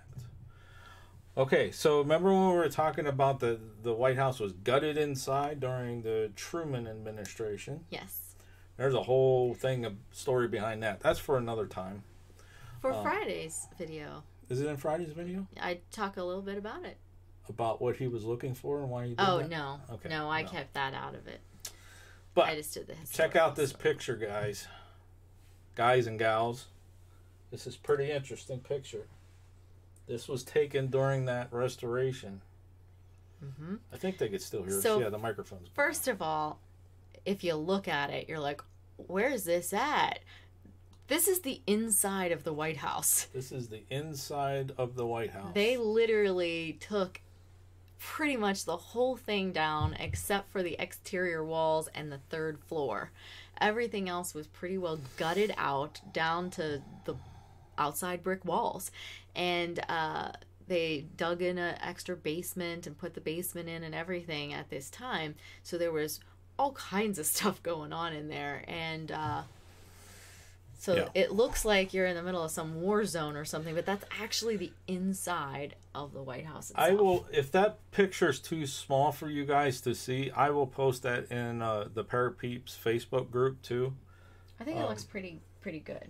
Does it? It looks I pretty couldn't get it much bigger than that on the slide, but I'll post it in there too, probably tomorrow or something. But that is I found that picture looking for, the room pictures, and I come across that, and I'm like, are you kidding me? Mm-hmm. That's interesting. And it's like right out there too. You're like, wow. He's just sort of standing in the middle of the room. So is that who is that? I don't know. It almost looks like they have their hands behind their backs clasped, as Lincoln has been often identified as being. This is what an apparition would look like, folks. Thing? I mean, like that. I mean, a lot of people say, oh yeah, they just sit down. It would take a lot of energy for a spirit to be full, like a, what am I trying to say? To look just like you. Yeah. Yeah, like to look like a person. An apparition would be transparent like that, Mm-hmm. and it would be very quick because it would take a lot of energy for the spirit to manifest like that. Mm-hmm. That's why a lot of times with reports of orbs and things moving and mists and shadows and things like that is they're trying to build up that energy to be able to manifest. But that's a pretty cool picture right there. Yeah, I like that. Why would they fake something like that? That's just somebody came across it. So yeah, I love that picture to start with, just because of how incredible it is to think that they did that to the inside of the White House, without damaging. Without damaging things. I could tell them we're all friends here. I don't have to worry about YouTube flagging this. I mean, we're too far along flagging this as a conspiracy theory. Oh, okay. As to why Truman gutted that? Go ahead. Truman was a Freemason. Okay? The cornerstone of the White House was laid by a Freemason, George Washington, in a Freemason ceremony. So the conspiracy behind the renovation, like the total gutting of the White House, is that they were looking for the cornerstone. Okay? And they claimed officially that they never found it.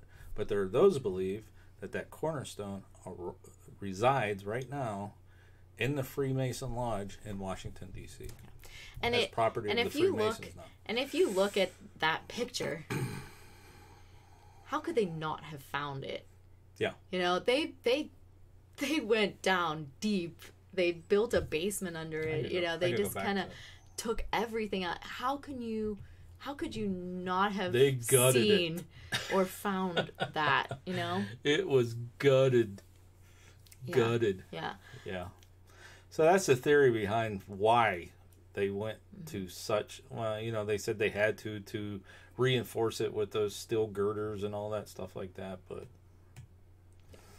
yeah. Who knows? It's one of the conspiracies that's out there that they found the cornerstone and removed it. Yeah. See, I was going to do a series. This is right when they came out and they said, I think I talked to Michael about this too at one time. Right when they came out and they said these conspiracy theories are going to be squashed by YouTube. I was going to come out with a series. I even made the intros and outros and all that for it, called Conspiracy Moment or something like that. And then I talked about putting it in our Facebook group, which I might do, or I might come out with it on Twitch. I don't know. With things like that, because I have books full of stuff like that, you know. But that'd be cool, just to kind of throw it out there and say, hey, what do you guys think? Have you heard this? You know, what do you think? That kind of stuff. But yeah. So before you get to their questions, yes. There's a ton of spirits that are here in the White House, but one that you might think would be there that isn't. George Washington, right? Father of our country, first president. Why isn't he there? He never lived there. He did not live long enough to actually step foot in the completed building. It wasn't actually completed even when the second president moved in the 1800s. So yeah, it was towards the end of the second president's presidency. Right. So he was there to lay the cornerstone. But after that, you know, he wasn't around there. So I can see why he wouldn't be there. But a lot of people question, well, why isn't he there? Like, he was our first president. He never really lived there. Right. Yeah. So I just wanted to throw that out. Just as a, what did you call that earlier? Just a little Paul Blart fun fact. Fun fact. Yes. All right, folks, we are to that time of the Behind the Hauntings. We're going to ask you some questions. It's time for you to participate. So we're going to hear your answers here in chat.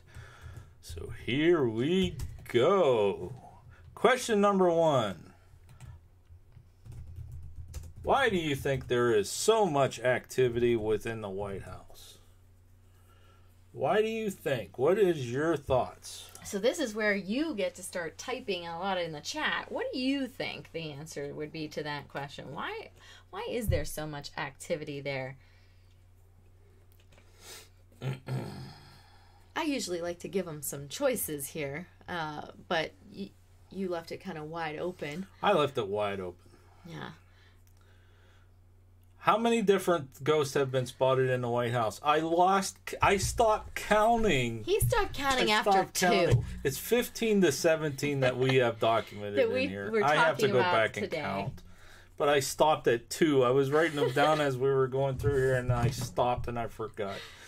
And I see it's 15 to 17 in this presentation. And I see you just showed them that I swiped the notepad from our stay at the Holiday Inn.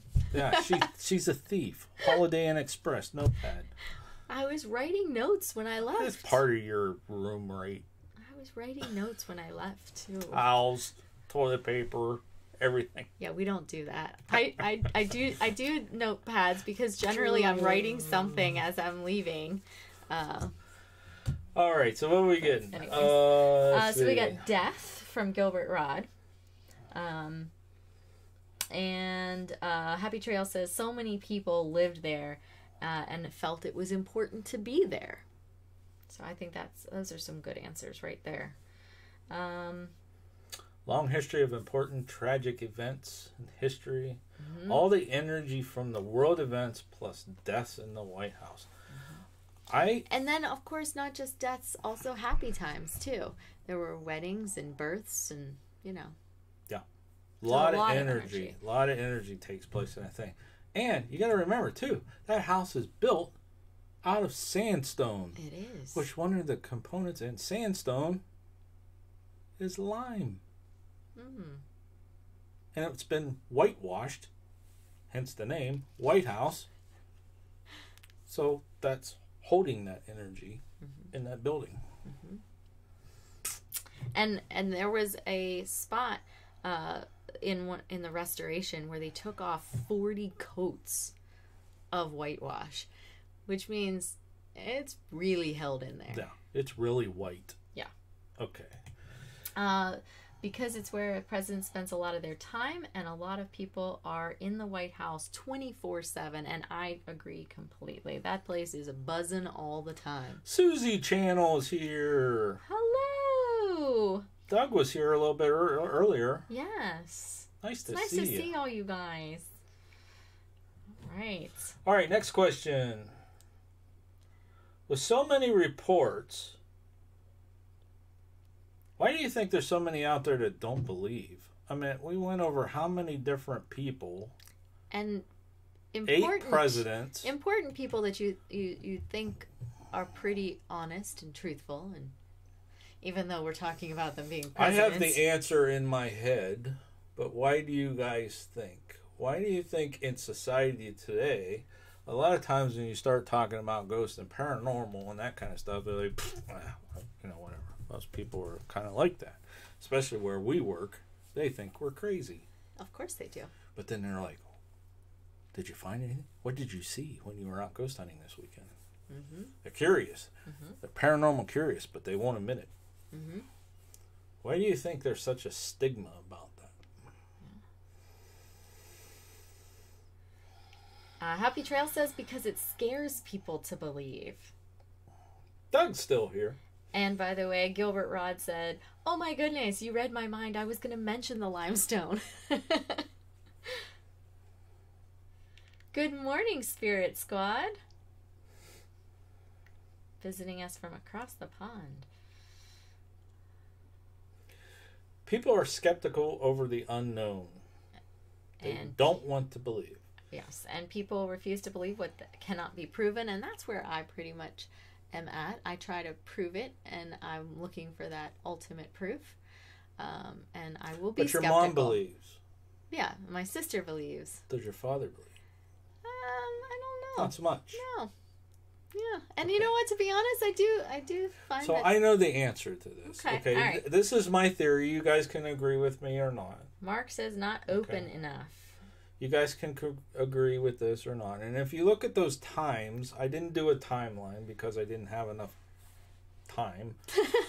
And I didn't have the actual times where I could just, copy it and put it in. But anyways, if you look at those times of those reports, okay, you have this great surge of spiritualism with the Lincolns and everything, and the whole nation kind of was moving towards that and that kind of thing, and not just United States, but in the UK and everything. There was this big surge until a couple things happened in history, okay? And a lot of people kind of know about this, but don't know the details of it. There was a big blowout between 2 very popular people in the culture of the time, and that was Sir Conan Doyle and Houdini. Okay, these were both very popular people. They were friends, best friends at one time. You see where I'm going with this? I do. Sir Conan Doyle was the writer of Sherlock Holmes and, a great author and that kind of thing. And he was very big in the spiritualist movement. And so was Houdini until his mother passed away. And he couldn't contact his mother. He couldn't make it happen.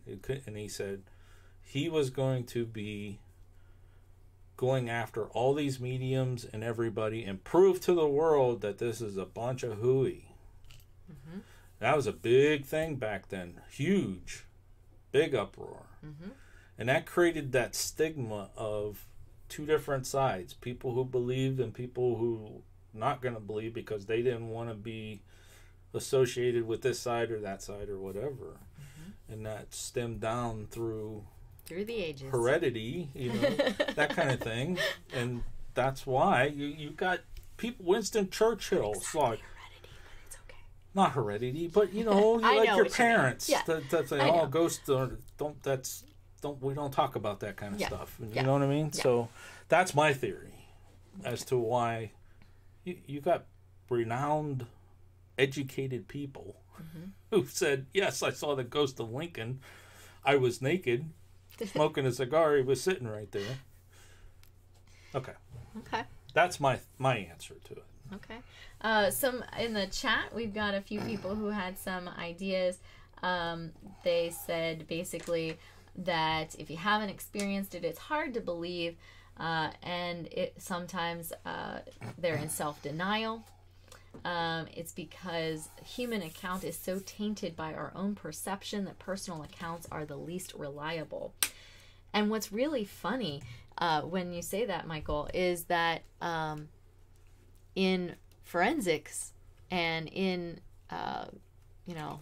courts and things like that, it's the direct evidence, which is actually person saying, I saw this, whatever. The witness. That is called direct evidence, and that is viewed more highly than what we call circumstantial evidence. And circumstantial evidence is the actual physical, here's a boot print, here's this, here's that. And they, eyewitness really testimony. like that. It's called direct evidence, but that eyewitness, that's their perception of what happened, but that is looked more highly upon. So yeah, as people are looking at that, they do consider it least reliable, but in the court system, they find it most reliable. Yeah. All right, next question. All right, what else you got? Stimulating some great conversation. I love it. I do too. This is why I love Behind the Hauntings, because it's just awesome. Anyways, do you think the White House keeps reports from the public? Yeah. Do you think it just stopped? No, it's probably still going on. And I they love just the don't fact tell that us some of our people have come out and mentioned it to others. I mean, right as far as the last ones, Obama's were saying Colleen that they saw some T52, things. welcome. She's well, hello, new to the chat. I'm looking at the avatar; it looks like a woman, so I'm assuming it's she. Well, Welcome Colleen kind of Colleen puts it towards that as well, but it's okay. I didn't give our spiel. Should I give our spiel? What do you guys? Should I give our spiel for Colleen? I could do it in probably 20 seconds. Well, why don't you do that while they're writing their answers? Yes, I will do that real quick. Okay. I am Sean Donnelly. This is my wife, Marianne Donnelly. We are the owners of PanicD.com and DarkShadowGhostTours.com. PanicD.com is a database of over 800 locations across the United States and territories that have paranormal claims. On our channel, we feature a series called Our Haunted Travels, which is over 200 of those locations that we have personally traveled to. Each week we feature a new location on the channel and we cover the history, paranormal claims, ghost stories and folklore, our personal experiences, and why we believe the place is haunted. Time. How did I do? I think you did pretty darn good. There you go. I've said that a few times. Oh, goodness gracious. Well, welcome. If you're into history, forensics, paranormal type stuff, you're in the right place. Go ahead, hit that subscribe button and ring that little bell. You don't know next time we put out a video. Yes. So Spectre Entertainment TV says, I think the White House tries their best to keep it a secret, but things get out though. And Gilbert says, if they share all the reports, the world would never be the same. That's right. That's right. All of us are paranormal curious and investigators and researchers would storm the White House and take it over and say, get out for about, a couple days. Then you can have it back. Yeah. But we also, of course, know that Taft said, don't say anything. So he was specifically saying, he was on the Houdini side. Keep it a secret. I don't want to get this out. All right.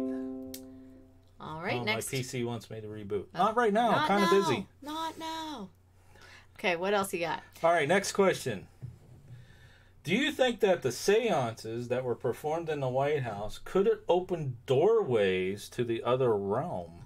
Okay, now we've mentioned Mary Todd Lincoln seances, but remember Nancy Reagan also was involved in this and held seances there as well. That's right. So, continuations even into the more current time.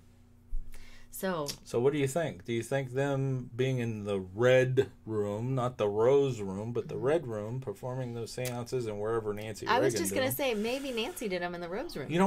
Knowing her, though, and knowing the history and stuff like you that, think she did them in the same room. Yeah. Yeah. Yeah. I would have. I would have too. I would love to do an EVP or SB7. You guys would... That video would go viral if we went live from the Red Room where they conducted seances and did an SB7 session. You guys would just be like... awesome. That would be really cool. I would be in handcuffs. And Mary Ann would be going off on the Secret Service saying, we're just going to be here for 5 minutes. That's all I need. Just 5 minutes, you know? Sorry, sir. Oh, goodness. But what do you think? Do you think that could have opened up some sort of doorway and these spirits are going in and out? What do you think? Spectre Entertainment. Yes. See, I agree. Not sure I think what that is. So I'm not sure. Spectre Entertainment says, I'm not sure what that is. So I'm not sure who he's talking to, because with that name of that channel, I would think you would know what a doorway to the realm or a seance was. I'm assuming you would know that, but I'm not sure if let me explain real quick. I could do it in 20 seconds. Was or not. I could do it in 20 seconds. I can explain it. All right, do it. Okay. Ouija boards, EVP sessions, SB7 box, anything where you use an ITC device to communicate with the other side. When you start out those sessions, seances the same way, when you start them out, you invite the spirits to come and communicate with you. Okay, so and when you do it as a group, it's even stronger, so you're opening up that doorway. Okay, that's why a lot of people say, stay away from Ouija boards, that kind of stuff. Well, they're just using a device to communicate with and opening up that doorway. The problem is when you don't shut that doorway. When you're done doing your session, you say, okay, we're finished, closing off everything here, blessing everything with light and love and all that kind of stuff, and you don't close it and leave that doorway open, that's when you have problems. Mm-hmm. Somebody said earlier in chat that they were playing with the Ouija board. Their parents were playing with the Ouija board and chucked it into the fireplace. That's exactly what I'm talking about. They opened up that doorway. And didn't close it. Didn't close it properly. Now you got problems in your house. Mm-hmm. Okay. I think I explained what he was asking. Okay. I put it, was that your question or did I miss something in the chat? So I'm not... And I'm not sure if that was the question or not. It scrolls and I miss stuff sometimes. Well, if that's not the question, ask us. Yes. Gilbert says, if walls could talk, they will. Oh man, can you imagine? And some other people are like, that would be awesome. They would love to be part of that. We also had a question from Colleen about people who are seers. What are our thoughts about people who are seers? I wish I could be one. We don't have any type of sensitive powers or any that. I the only thing that I get, and the more that I participate in this stuff and do EVP sessions, SB7, whatever, the more I do it and perform them, the more I get this sense of that they're there. Like, they're either watching or something's over there looking at us or something like that. That's all I'm getting. And I get that big time in cemeteries. That's it. Like, I can't speak with them or anything in my mind and, sense what's going on. That's why we use devices. And we approach things with scientific type thing. But I would love to have that ability. And we've had mediums and the different types with us on investigations too. So, which are very cool because they say, "Hey, I sent something over there in that corner, and they're saying this, and they're pointing at this," and I go over there with the device, and it spikes, and just to kind of clarify, it's like really awesome. So Susie Channel and Doodles are headed out. Yes, but I have to say, Susie put, okay, happy to have popped in to say hello. All this spirit talk is making my spidey senses start to tingle. Gotta go burn some sage. Okay, go burn some sage. It's all good. We didn't call in the spirits. So we didn't call anybody in. Nobody's going to come through here and hurt you. So. And Colleen says, the reason I asked is because I am a seer. That is pretty awesome. Colleen, we love everybody. I would love to bring you out on an investigation with us because I don't know where you're at. We are students of life and find all that stuff quite interesting. Yeah. Next question. It's question number 5, and then we got one more, and then we're going to wrap it. Then you're free. All right. All right. Do you think investigators should be allowed to investigate the White House? What do you think? Well, you know my opinion.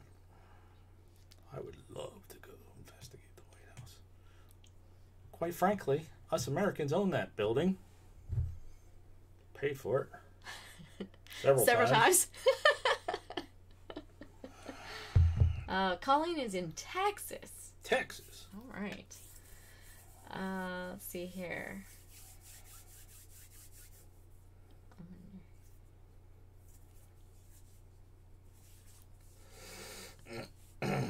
I would love to. I think Ghost Hunter says, yes, I want to. Gilbert, yes. Yeah, everybody would want to. I say we just go storm the White House. And take I think everybody would want to, but there's a lot of... Well, we got people leaving. National security. We're going to come back, but their final question here. Oh, okay. So when this is done processing or tomorrow or whatever, just come back and answer this one if you could, because it does help this video, but also helps us prepare for future. Yeah. So here's the question. Now I want you to come back and leave on the video when it's done processing. What other topics would you like to see us cover as in depth as we have with this one? And some of the others that we've done. Yeah. We've done several others of these. Most recently, Peg Entwistle. Peg Entwistle, Lizzie Borden. Yeah. So we've done several We have others. some planned. John Burns, Jenny Wade. Mm-hmm.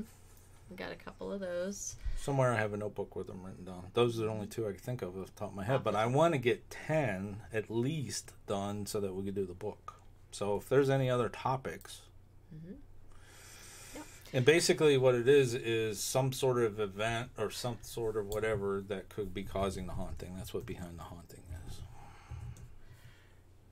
So Bottle She wants us to do Alcatraz. Yes. Happy Trails Hiking would like us to do Alcatraz. Okay. All right. We haven't been out to Alcatraz But do we have to be at these locations? Do we have to? We have been to all the ones we've done so far. We need another page. Topics for Behind the Haunting. Okay. I don't think we have to have been there. I'm doing Alcatraz next week as a collab with Happy Trails, but Interactive Chilling Travels. We don't have to be there. I don't think so. Okay. Alcatraz would be cool. Someday I'm going there. It's gonna happen. So Bottle Cap says he has his comfy PJs on and he wants more ghost stories. Gilbert Rod says good question. And Colleen, we would have a blast. Spectre, absolutely. Spectre Entertainment says there's a haunted high school in the town where they were born. They want to know if we want to know the story. Of course we do. Did you make that thing yet for them? Mm-hmm. Would you like to tell them about it? What? The form? Mm-hmm. You have to drop the link. Do you have it in your list of links? No, I don't know what it is. All right, I'll find it. Okay. Keep talking in chat. I'll find it. Okay. Bottle Caps, it says it's going to make some toasted marmalade. He wants more stories. So, yeah, tell us about... I think we just gave you like a ton of them. Wait, okay, so we're done with this. I can shut this down. Sean says, I'm done for tonight. Actually, I still have some work to do. You got work to do. Mm-hmm. And I need to chill out so I get actual sleep. Let's see here. Gilbert Rod, the Bridgewater Triangle in Massachusetts. So what we normally like to do on these is like, let's see, like the Celia Rose house, okay? We actually went there. We've been to Celia Rose house. We actually could go back. It's actually pretty close. Yes. I'd love to go back with the new cameras we have. Mm-hmm. We covered the crime that took place and then why we believe that the place is haunted. But what else you got? Hotel del Coronado. Ooh, that's a good one. I haven't been there either. You guys haven't said any of the place where we've been. We've been over to 200 locations. Happy Trails has to get dinner ready soon. Happy Trails, we are pretty much done. Yes. thank you for sticking. She's been here all night with us. We missed her live stream tonight. I'm sorry, I was napping. But isn't that, we were Oh there. yeah, Hotel del Coronado. We've been there. Yeah. Who said that? You said we weren't. So no, we've been there. Who said that? Hotel del Coronado. Marty's crew. Marty's crew. We've been there. I know. We've been to the hotel. I know. We will do that. You're getting to that point where you're forgetting things, and we were just there this punchy. year. We were there in November. Yeah. I was like, that's the name of it, wasn't it? And sure enough, yeah, it was. What was I looking for? I don't know. I am getting punchy. You are, yeah.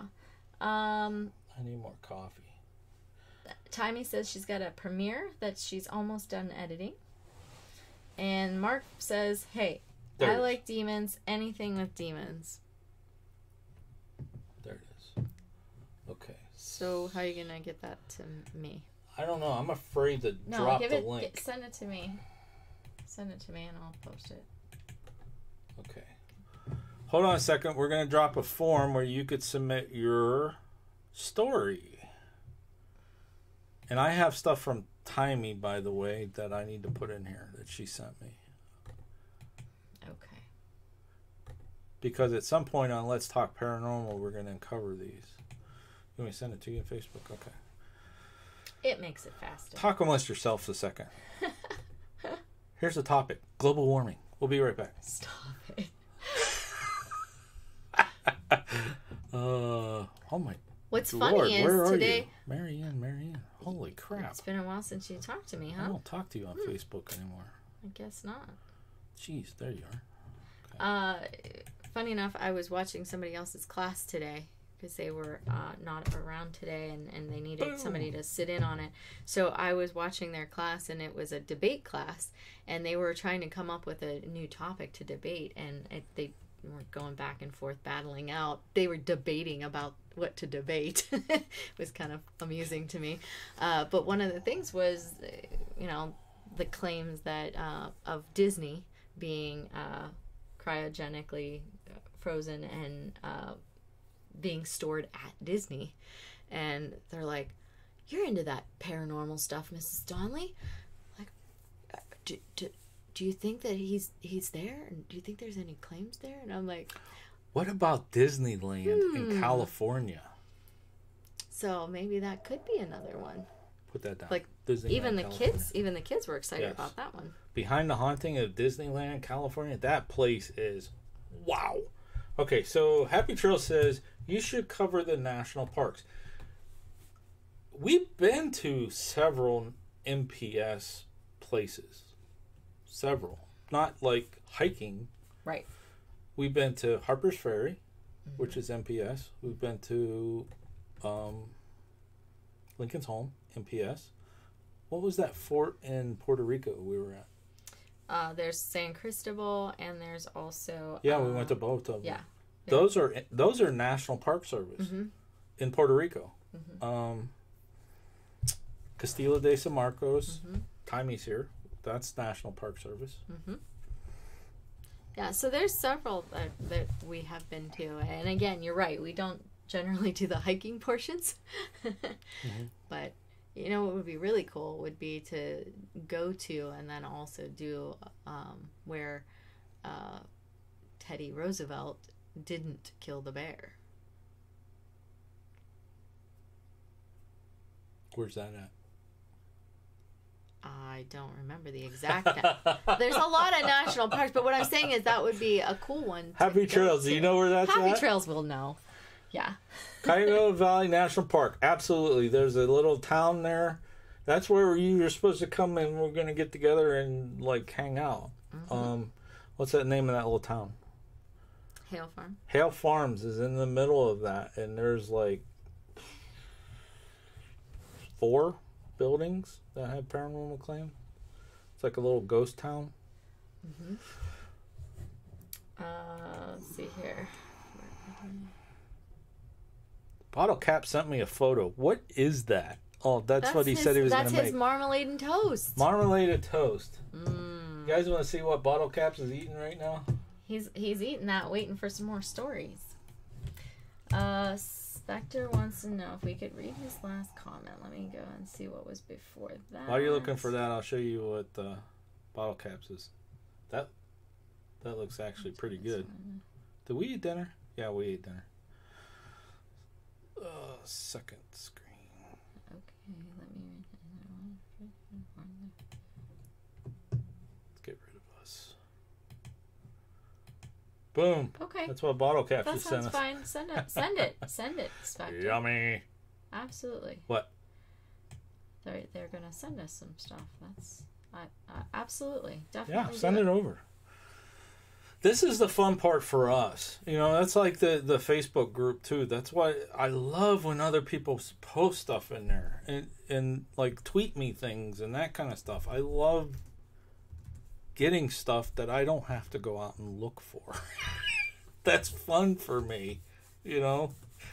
It's like I love watching other people's videos and their travels and hearing their stories, and that's the fun part about it. I like making the videos too. I like doing the live streams and hanging with you guys. It's fun. So, oh, the Zombifine has a toothache. That's horrible. Those are not good. Yeah. All right. It's second dinner time. I kind of agree with you. I think it might be treat time. Or are you going to bed? No, you got work to do. I have work I have to get done. All right, folks. We need to wrap this up. We want to thank all of you guys for hanging with us. Everybody who gave us super chats, appreciate it. Yes. Who gave us super chats? Happy Trails Hiking, Gilbert Rod, Kay Johnston. Thank you very much. Pusher Studios, we were just been listening from the start while getting the house clean. Thank you for entertaining education. It was awesome. Treated this. Well, thank you. Tweeted a selfie. Thank you. Well, almost selfie. Lori Bryant, hello. Hello. We were just getting ready to wrap it up, but we will be live again Saturday at 5.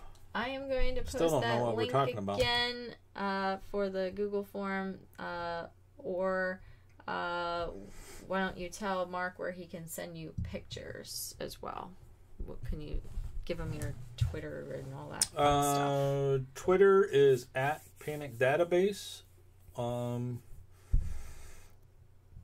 or you can send them through Facebook. You can go through our Facebook page, look up Panic D, or through the Facebook group, which is #Parapeeps, or our email, panicdvideos@gmail.com. Drop the link to our group. Our Facebook group is like almost 500 people in there. It's like growing like crazy. I can do that. So here is the Facebook group. If you're on Facebook, you can find us through there, or drop them in there, or however you want to do it. We have several ways you can get a hold of us. All right. Tammy's going to have a premiere Saturday evening. All right. Oh, I've got an infection on that bad tooth there because he's zombified. So. Happy Trails dropped the link. And Pusha says they would like that Disney, to do a Disney one. Yeah, I think the Disney one would be pretty cool. That would be a cool one. That would be cool. It was Behind the Haunted. Yes. When we cover Disneyland in California, we'll do that one. We'll do a Behind the Haunting on that Thursday. Okay. Yeah. That might be like when we're off, because there is a lot of stuff about Disney, and it's actually pretty cool, the opening, and we started to do it, then we put it on hold. Yes. But, yes, we did. All right. We got to get wrapped up. Yeah. All right. Well, thank you all for coming. We appreciate your visits. We appreciate everything, and you hang out with us and talking with us and supporting us. So thank you. Appreciate it very much. We will have a video drop about the history of the White House, and then we are live Saturday at 5 p.m. I don't know what the topic's going to be yet. We might just come on and chat. I don't know. Maybe. We'll see. All right, folks. Hey, until next time. Thanks for watching. And happy hunting. If you like this episode of Behind the Haunting, make sure you hit that like button and leave us a comment below. Also, if you'd like to see more videos from Panic D Videos in the future, make sure you subscribe and ding that bell so you get notified the next time we post a video or go live.